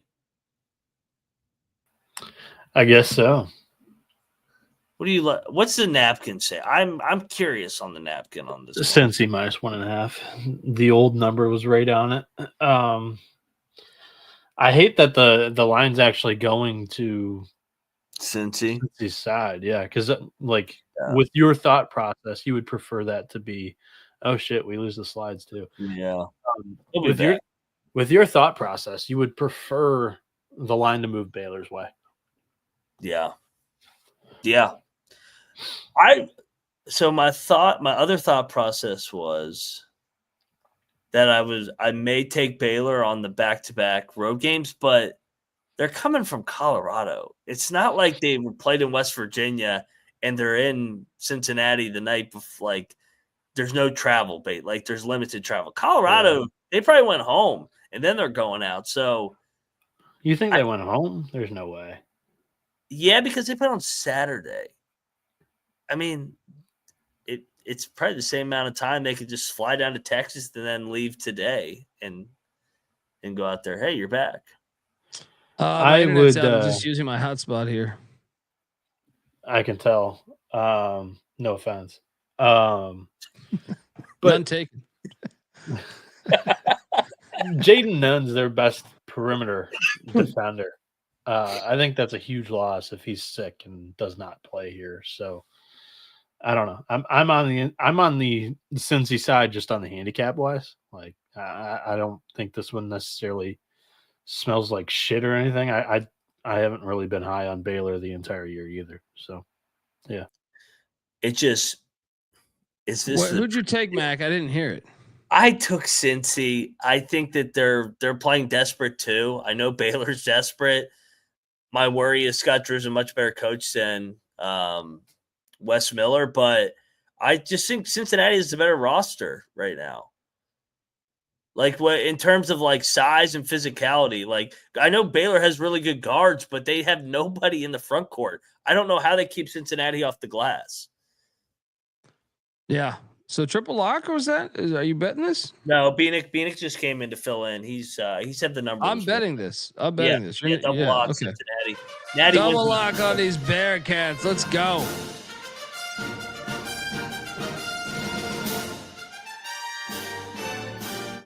I hate laying points with that team. Oh, this fucking team. Next up, what is this number? 8.5. You're right. Okay, still 8.5. Georgia Tech's at Pitt. Take it on the they say major tournament implications with this game, Mac. I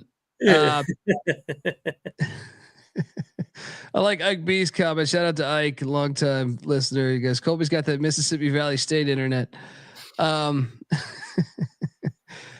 Guys, Georgia Tech is getting 8.5 at Pitt. I hate this game. Can I tell you that? Georgia Tech's gonna win. I have no idea. They suck so bad on the road. I'm actually going to take Pitt. They beat Clemson on the road. They just lost to Boston College by what, 16 or 18 or some shit. Bounce back, and it's still in the north. Like this was their northeast trip. Give me Pitt. Is Pitt gonna mail it in? I'm taking Pitt minus the points. They win by 15. Let's just do a little research right here.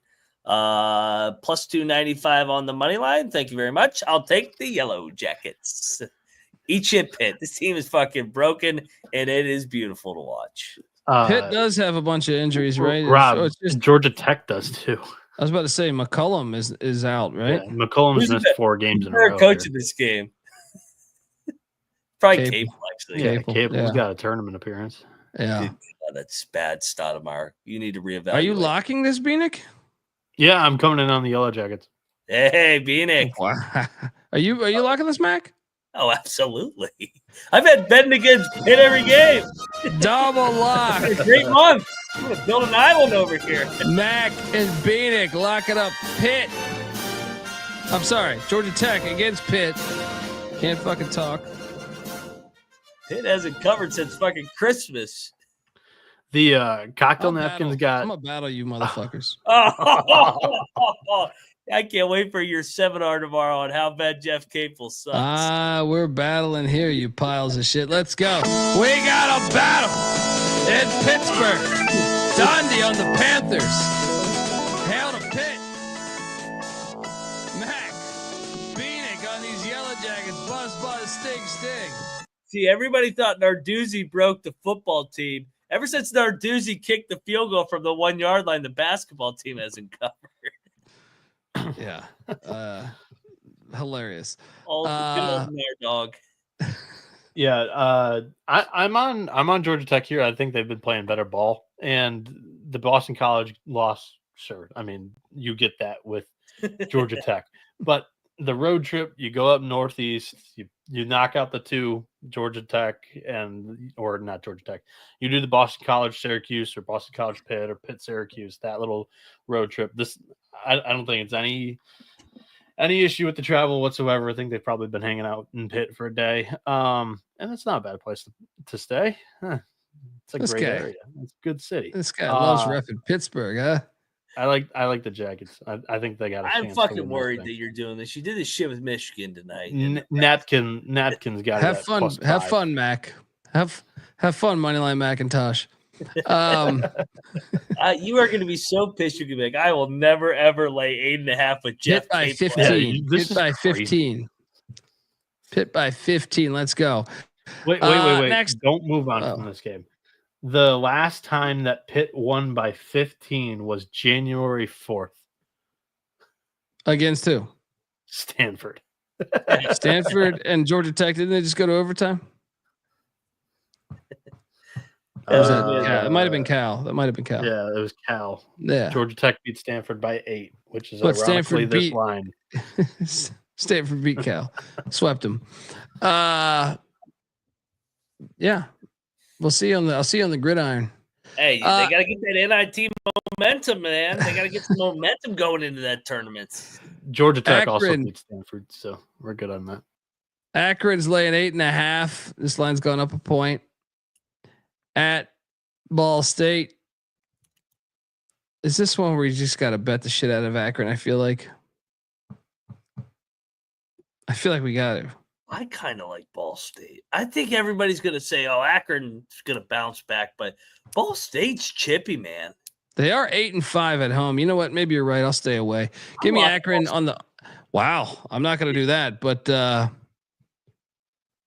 I'll take Akron on the picks page. Moneyline Mac, lock it up. Ball State. Stayed the Akron bounce back there.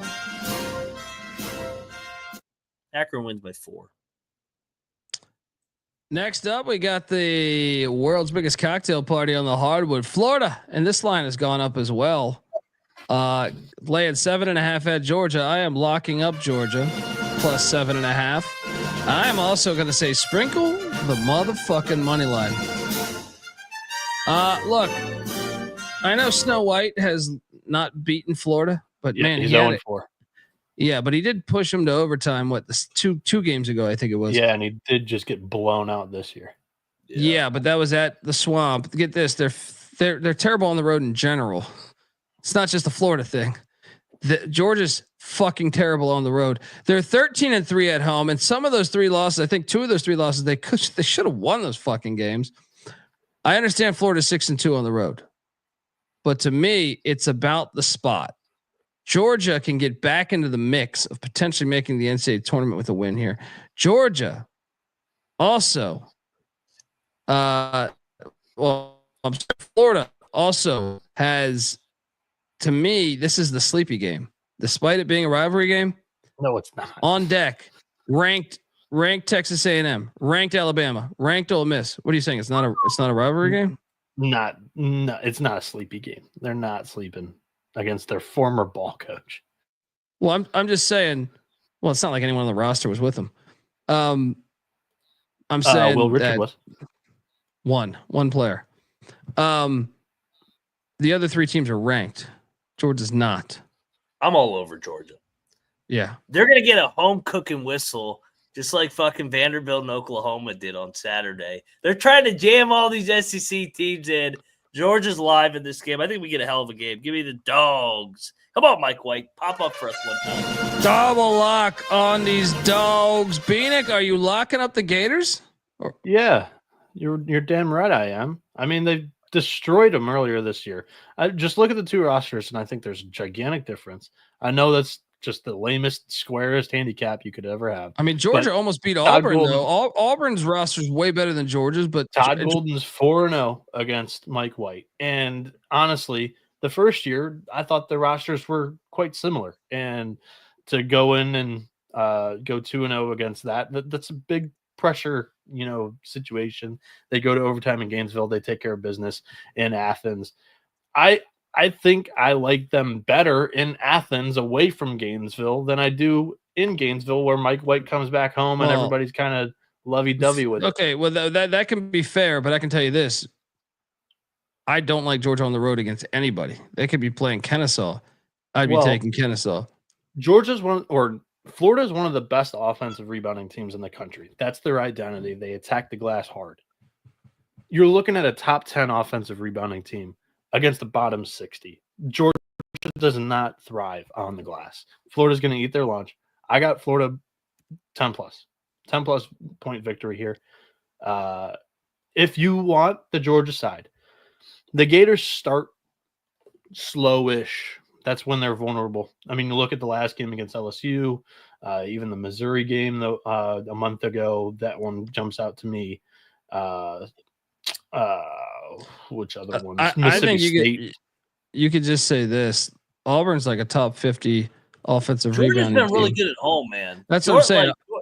Outside of the Missouri game, I mean, you look at Florida on the road, and they've taken care of business on the road everywhere except for Tennessee. The Kentucky game, they were in it to the bitter end. The road, but that's where I say the spot is kind of great. I like the spot for Georgia. They're not sleeping against a rival. This is their bitter rival. They're not sleeping here. And also, I like them away from home with the Mike White factor. I think it's better for them.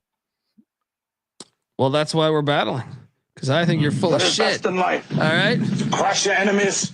No See them dogs. driven before you. This is dogs on the We got a battle. Phoenix saying Gator. Mac Dundee saying go Dogs. Sprinkle that money line.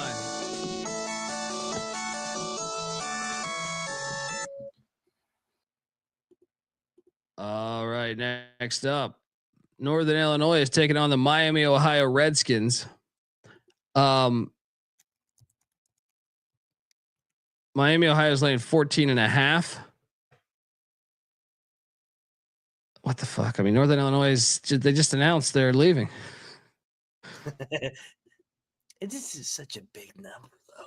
They're winless. They're 0-14 on the road, are these Huskies, but I mean, Miami, Ohio just won a gigantic game. They have Ohio, the battle of the bricks on the. Give me the points. No bet. Clark's locking it. They got the battle of the bricks on deck. I don't. I want to lock Northern Illinois. I want to lock these Big Mac teams tomorrow. Give me Northern Illinois. I love that angle. Buffalo, Northern Illinois parlay. Let's go. Give me the nasty ones tomorrow. All the favorites won tonight. I'll jump on the Buffalo one. I'm not jumping on the Northern Illinois one. Moneyline Mac locking up these Huskies. These road gross ones tomorrow.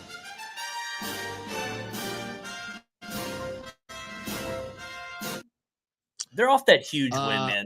National TV, big time showcase game. And Northern Illinois has actually kept a couple close recently.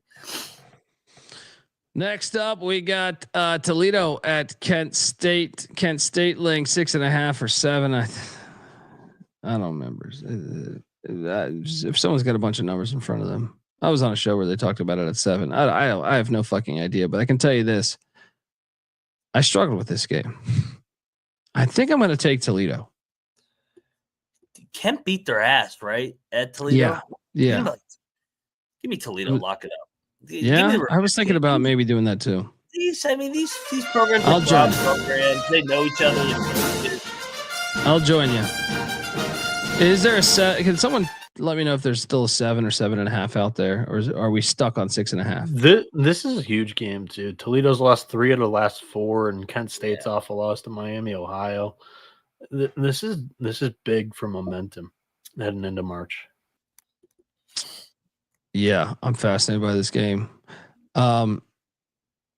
Take the points.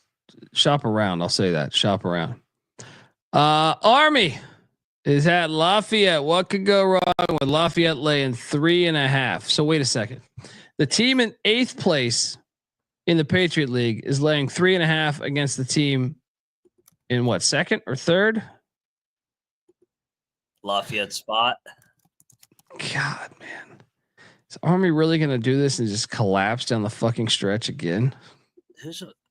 They did get fucking drilled. That's what I'm saying, though. I'm taking Army. I'm not betting it. Give me Army, though. I think I'm with you. I'm going to take Army. Yeah. Give me the points. No bet.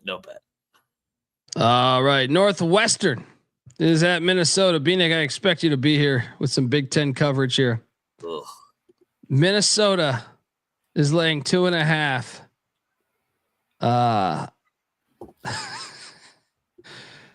It's in the middle of the barn. Northwestern won by what, 30 first matchup, whatever that was. Yeah. Oh, no, wait. No. That was last year, right? Was that last year? Beat them by 30? Yeah, they killed them. This is a home team series. I'm taking Minnesota. Should we bet it? It's sticky a little bit, right? Yes, I love Minnesota. They just dropped a home game to Penn State. They've been all right at the barn this year. I like the bounce back spot. And Northwestern's coming off a 30-point win at Ohio State or whatever that was. They're still banged up. Give me Minnesota. Everything that Mac just said, add in no Barnheiser, no Jalen Leach. They're so bad. It's a skeleton of what the team was. It's just Martinelli running around with his head cut off trying to carry the team. I think Minnesota, granted their roster's terrible, but I think they play for the coach. Like 100%. They've been gritty to finish last season and this season when all the hot seat talk is completely surrounded them. I like the Gophs. All right, I'll join you guys. We haven't done it. When's the last time we did a triple lock of Minnesota? Yeah. Fucking wrong. At the barn? Yeah. Right. Triple lock on these Gophers.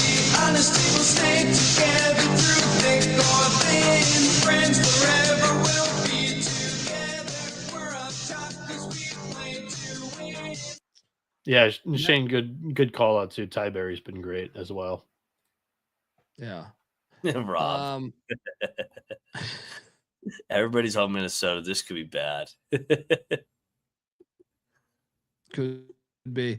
JMU is laying 13.5 at ULM, and JMU, I believe, can solidify first place.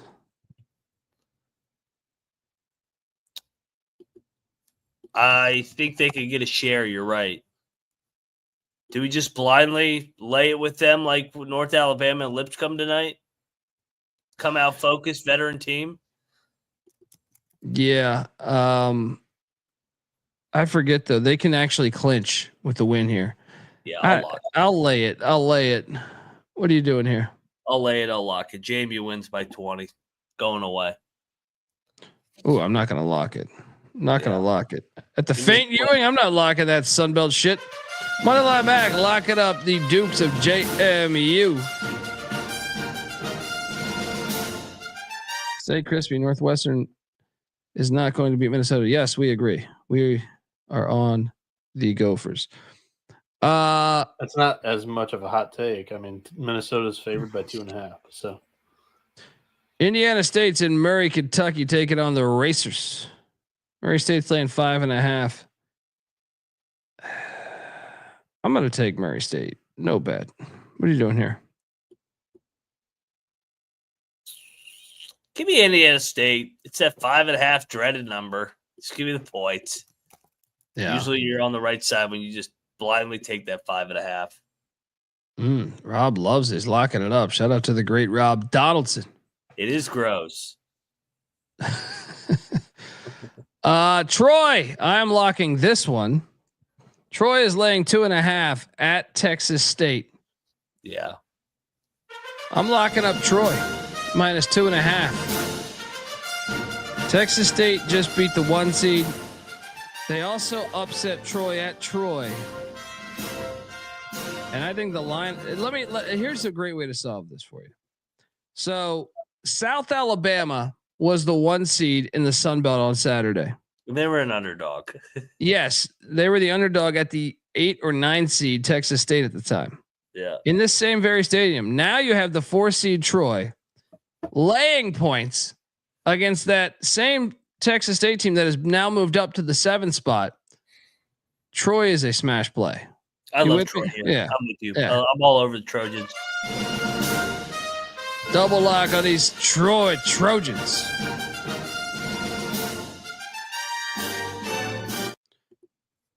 Next up, we got Iowa State heading into Stillwater. Iowa State, obviously Curtis Jones and Keyshawn Gilbert. Game time decisions. I don't know what the fuck. Give me why would they play this game? Yeah, I don't think they're gonna play, man. No, I'm all over the points. I'm gonna lock it. Yeah, I'm with you. Like I think Iowa State had their bump on Saturday. They played out of their minds at Houston without those guys. Now I think they're in another grinder. Give me the points. Oklahoma State 10-3 at home in Stillwater. Let's go. Double lock on these. How about them Cowboys? Double lock.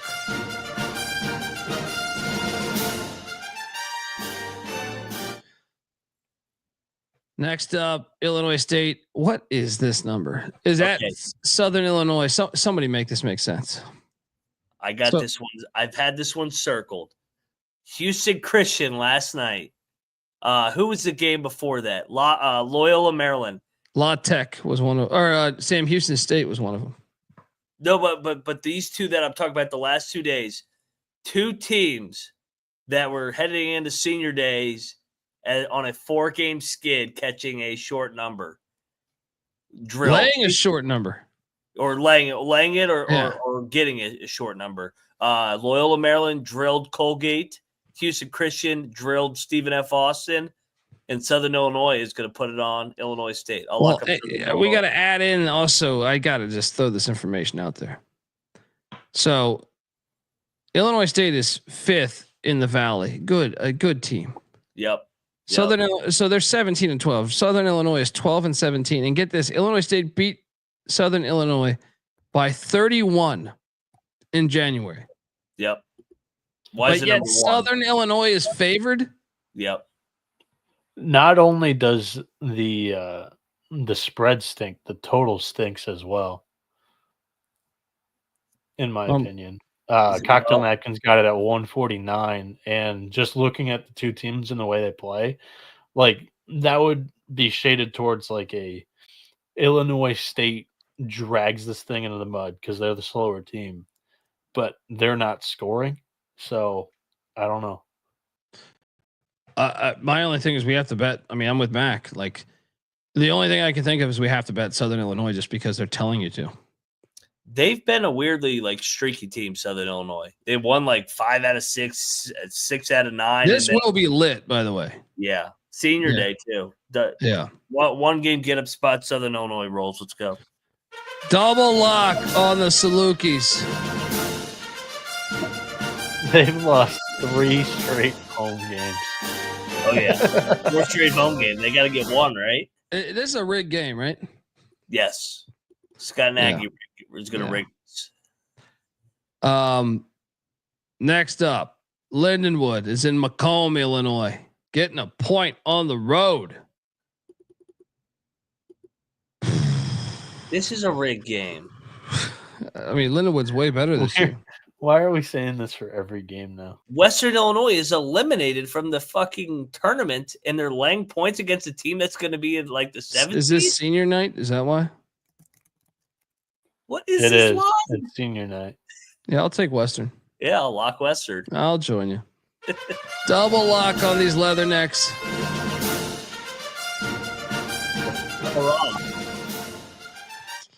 We should parlay Western Illinois and Southern Illinois. Oh, and Northern Illinois. Fuck it. I'm in. You know what? I'm in on Northern Illinois. Directional Illinois parlays. Where's Eastern? They playing? I'm betting Northern Illinois now just because we have to. Hilarious. The W's. This game's awful. And I see it at 16.5 now. Washington. Is that Wisconsin? I mean, I'm going to take the points, but I'm not betting this fucking game. Fuck this game. What are you doing here? Double road spot. I'll lock Washington. Late night tip. I mean, Wisconsin's off an overtime game. They got fucking Sparty on deck. I mean, come on. 16? Give me Washington. Moneyline Mag, lock it up, these Huskies.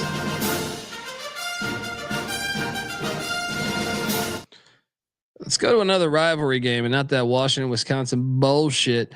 Colorado State is at Air Force. This is a rivalry game. Air Force is catching 12.5 at home. Fucking Air Force. They just won a game. We should bet Colorado State. But isn't it a little bit of a rivalry? It is. It is. That's what I'm saying. But Colorado State is Utah State next. No bet. This is not senior night. Fuck off. I am betting Colorado State minus the points. I'll root for you. Let's get in on this. All right, moving along. Tennessee's at LSU, and I will bet this one. Give me LSU and the points because I thought they played very well at against Florida. Tennessee had that week off that Mac alluded to in that battle win for them. Now, quick turnaround. Boring ass. Like they're thinking, hey, it's just they have Bama on deck too. What are you doing here, Mac? Yeah, I've been riding LSU, man, and I thought I was on the right side against Florida. That was kind of a phony cover by Florida. You kind of were. They had the fucking lead with 12 minutes, getting 10, and then the wheels fell off. But LSU's been good at home. Chippy as a dog. They play hard for McMahon. He's coming back. Give me LSU and the points. And we're getting Tennessee off that big A&M game, to your point. Double lock, Wheat Tigers. Wheat Tigers. Also, now we go to Alabama, where Mississippi State is catching 8.5 in Tuscaloosa. I will lay it with Alabama. Actually, I see 7.5 out there right now. I will lay it, but I'm not going to bet this game. What are you doing here? I'm betting Mississippi State. I think that they match up all right with Alabama. I thought they played horrible the first matchup, and it still was a game that came down to the wire. What? I was going to say, the first game didn't really portray that. Yeah, I thought they played horrible, and it was a 4-point game, and they had a shot to win it at the end. And they kind of laid an egg on Saturday, back-to-back road spot. I think that they get up for Alabama off the Kentucky game. Yeah, give me Hubbard and company to cover. Hail State. They've been better on the road than at home this year. Moneyline Mag locking up these dogs. Plus the points. I'm on the tide. First game, they're right there. I just worry about their defense against a team like Alabama. I mean, they did. I'm close. Max talking me into it because I watched this game. They played like shit and they only lost by 4. Yeah, I don't know. It'll be an interesting game. I'll be watching it. South Carolina is at Mizzou. Mizzou laying 14.5. I will take South Carolina system play because fuck you, Missouri. What are you doing here? Why do I feel like Missouri's going to beat them by like 30? South Carolina has been so bad on the road. They just won by 20. Give me Mizzou to just beat the piss out of them. If there was any team to not feel bad for a SEC team getting their first win, it's Missouri, who was 0-18 last year. This has got like 25 written all. That's a lock for you? Fred, check the picks page on that one. I'll probably talk myself into betting Missouri. Louisville is at Virginia Tech, laying 11.5. Okay. I will take the Hokies plus 11.5. I'm with you, man. Yeah. Double lock. These Louisville numbers are ridiculous. I agree. Double lock. Give me this. They're ranked too. This place might actually have fans there for this. Yeah. Hokies playing for Mike Young. Double lock on these Hokies.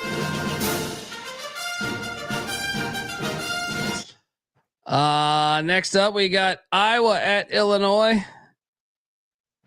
This line's come down a point since I made this slide. It's at 9.5 now. I'm on Iowa plus the points. Iowa's fighting to get in the Big Ten tournament.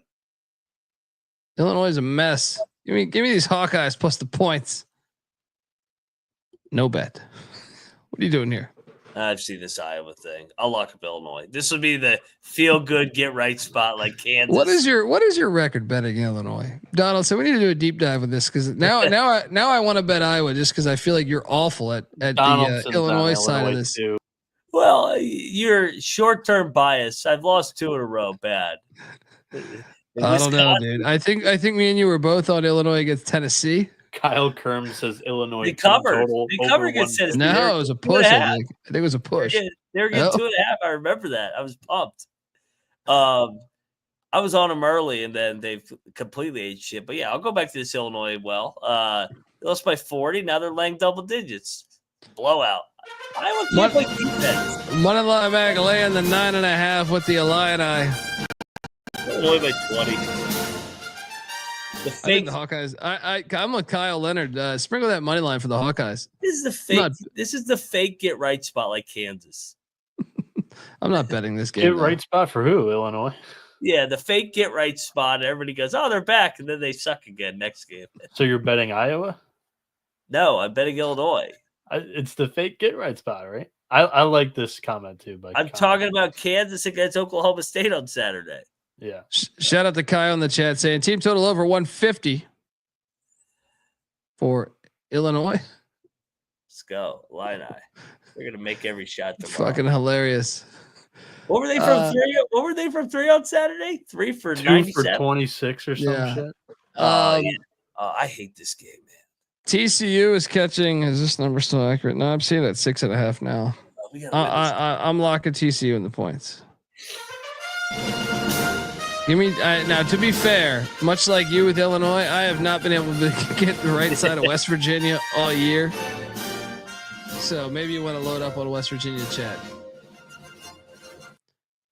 What are you doing here? Well, I mean, this is a fucking big time pressure game. All we got to do is beat TCU and UCF, and we're in the dance. I feel like we're gonna win by 3 or 4, like we did against Cincinnati. We're gonna win the game. We ain't losing to fucking Jamie Dixon again. He's fucking old pig coach. I don't know if it's by 7.5. We make our free throws win by 6.5 right now. 6.5 right now. Yeah, we make our free throws like Kansas tonight. Lay it. UNLV is in San Jose. UNLV is laying 2.5. Give me San Jose State. No bet. Who's playing in this game? Does anybody know? Nobody knows. Yeah, it's a good point. Yeah, a bunch of game time. There's 4 game time decisions. Line says UNLV. I'll take Sparty. No one goes to these fucking games. Sleepy environment. It actually helps them in a way. I think that favors UNLV. I'm going to bet Vegas. Actually, they've over the last 2 years they've finished strong under Kruger here. They're good at beating up the inferior competition. Wyoming, Air Force, Fresno. I think they beat up San Jose here. They suck against the real teams. You locking it? You said? Yeah, I'm going to bet Vegas. They have way better players. Moneyline Mag, lock it up. UNLV. Wyoming is taking on Steve Alford and company. Nevada laying 12.5. I'll take Wyoming. Fuck Nevada. What are you doing here? Should we bet Wyoming? Nah, 13.5 though, says Monty Pritchard. 13.5. I mean, maybe we go in. Let's go in. Alford's been a terrible big favorite. Let's go in. Yeah, come on. Wyoming. Double lock on Wyoming. Nevada's also got UNLV next. They just suck too. All right, next up we got Gonzaga at Santa Clara. Can they go for the sweep? Can the Broncos go for the sweep? When's the last time Gonzaga got swept by Santa Clara? Zags are laying 6.5. And I'm going to continue to take this bait because Herb Sendek is coaching for Santa Clara. Give me the Zags minus 6.5. Give me the Zags minus 6.5. Mac, what are you doing here? They're officially going to have to retire Ken Palm if Gonzaga doesn't win this game. They're 11th in the country. Ken Palm, Gonzaga. They have 11 losses on the year, I think. Good Lord. I'm Unfortunately, I can't quit Kansas. I can't quit Illinois. I can't quit Gonzaga. Gonzaga by 30. Let's go. Double lock on these dogs. Season's on the line. I put that tweet out to motivate him on Saturday. But wait, we got a battle. And by the way, this is for second place in the fucking WCC. This is for the quadruple bye. That's why I tweeted that shit out. I wanted to blow smoke up Santa Clara's ass like they have a shot. I think Gonzaga's gonna whack him here. Nope. Bieniek, you're going Santa Clara, huh? Santa Clara, and I've said it the entire year. They're a very hard team to get a grasp on, but when you know they are going to show up, they play pretty damn well, and they just have a variety of outcomes that they can give you. But this is a team that have put up 103 points at the Kennel earlier this season. Offensively, they're going to show up. I don't care if Ball is not going to play. He didn't play last game, and they dropped 109 on Washington State. The offense just has a different gear, and in these big spots, I am willing to jump on it. I think they cover the 6.5. I think this is going to be a 2-possession game, but I think the Broncos have a chance to win it. So I'm going to moneyline this as well. I think the Zags are. What is best in life? To crush your enemies, see them driven before you. I'm sorry, what'd you say? And to Mac's point, Ken Palm's just drunk on Gonzaga. Always has been. Always will be. Cocktail napkins got this at +1. I'm all in. I've been pretty against Gonzaga the entire year. I just don't think they've passed the eye test for me. So yeah. Hey, you know who else has been drunk on fucking Gonzaga all year? Colby's Vegas. As drunk as Ken Palm is, it's a 5-point projection over there. This one's 6.5. They love Gonzaga, this fucking Vegas. All right, Vegas. We got a battle. Mac, Dungy on the Zags, Bieniek on the Broncos.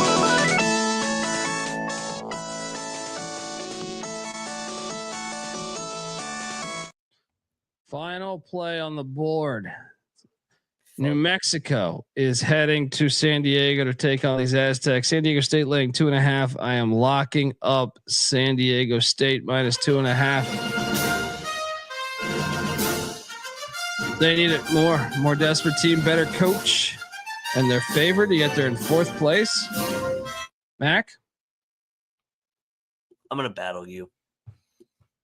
I think this is everybody's going to fall in love with San Diego State. I think New Mexico is the better team here. They can bang with them, and they have shot makers. Give me the Lobos to sweep them. We got a battle. Dundee on the Aztecs. Mac on the Lobos.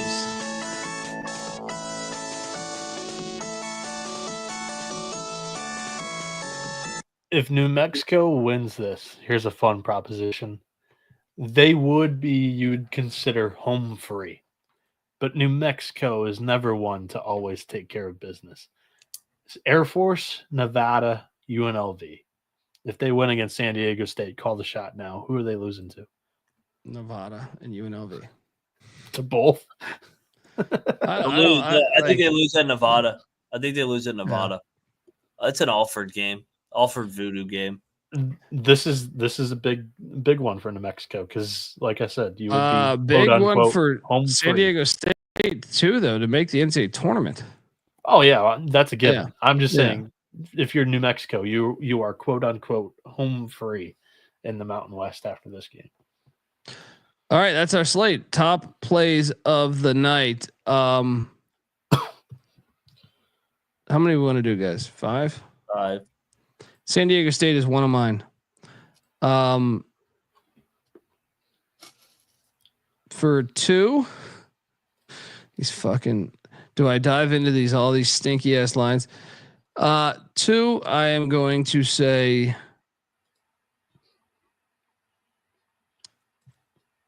Give me Georgia in the points.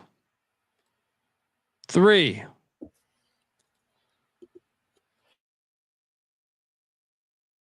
I mean, I think we're on something. I think we're onto something here with these fucking numbers. Hilarious.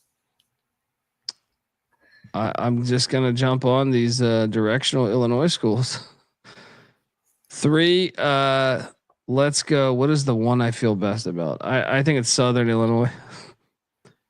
4, Troy. Actually, Troy is probably one of my favorite ones, but that's number 4. And 5, give me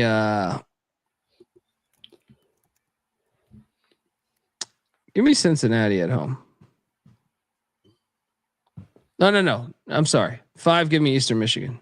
Take out Cincinnati. Put it in Eastern Michigan. Mac, fire. All right.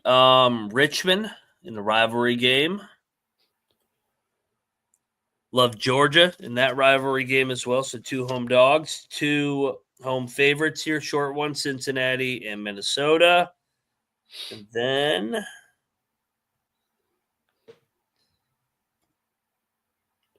give me Hail State. Give me Hail State. I love them in Alabama tomorrow. Getting 7.5. Bieniek, fire. I've only got 4. I've got Florida. They're going to take care of business tomorrow against Georgia. -6.5 for the Gators. Santa Clara +6.5 against Gonzaga. I think they win that game. Then I'll go Minnesota -2.5, and then +8.5 Georgia Tech against Pitt. All right, folks. Give Noah Bieniek a follow on Twitter at NoahB77_ Moneyline Max on Twitter at Moneyline_Mac. I'm on Twitter at Colby Dant. The College Basketball Experience is on Twitter at TCE on SGPN. We appreciate you rocking with us. Let's go to sleep. Check out the College Football Experience and the College Baseball Experience. And Sports Gambling Podcast. And if you're in Vegas, you're coming out to Vegas for March Madness, hit us up. We will be there at Circa and Stadium Swim. So come on out. Till next time, folks. This is the College Basketball Experience. You better start thinking about yours. And we out of here. Mailbox 1. You have 7. Messages. 1.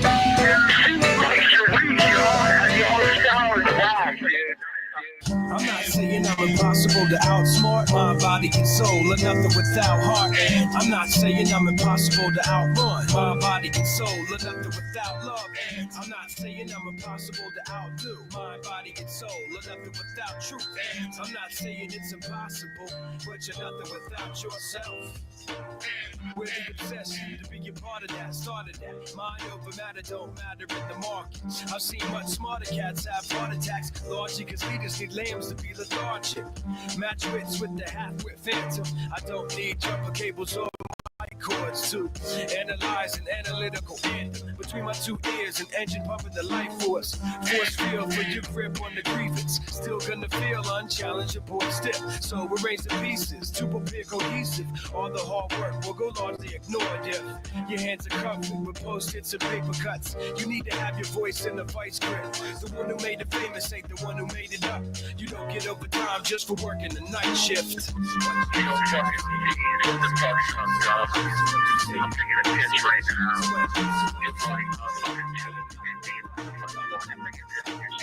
I'm not saying I'm impossible to outsmart my body and soul, or nothing without heart. And I'm not saying I'm impossible to outrun my body and soul, or nothing without love. And I'm not saying I'm impossible.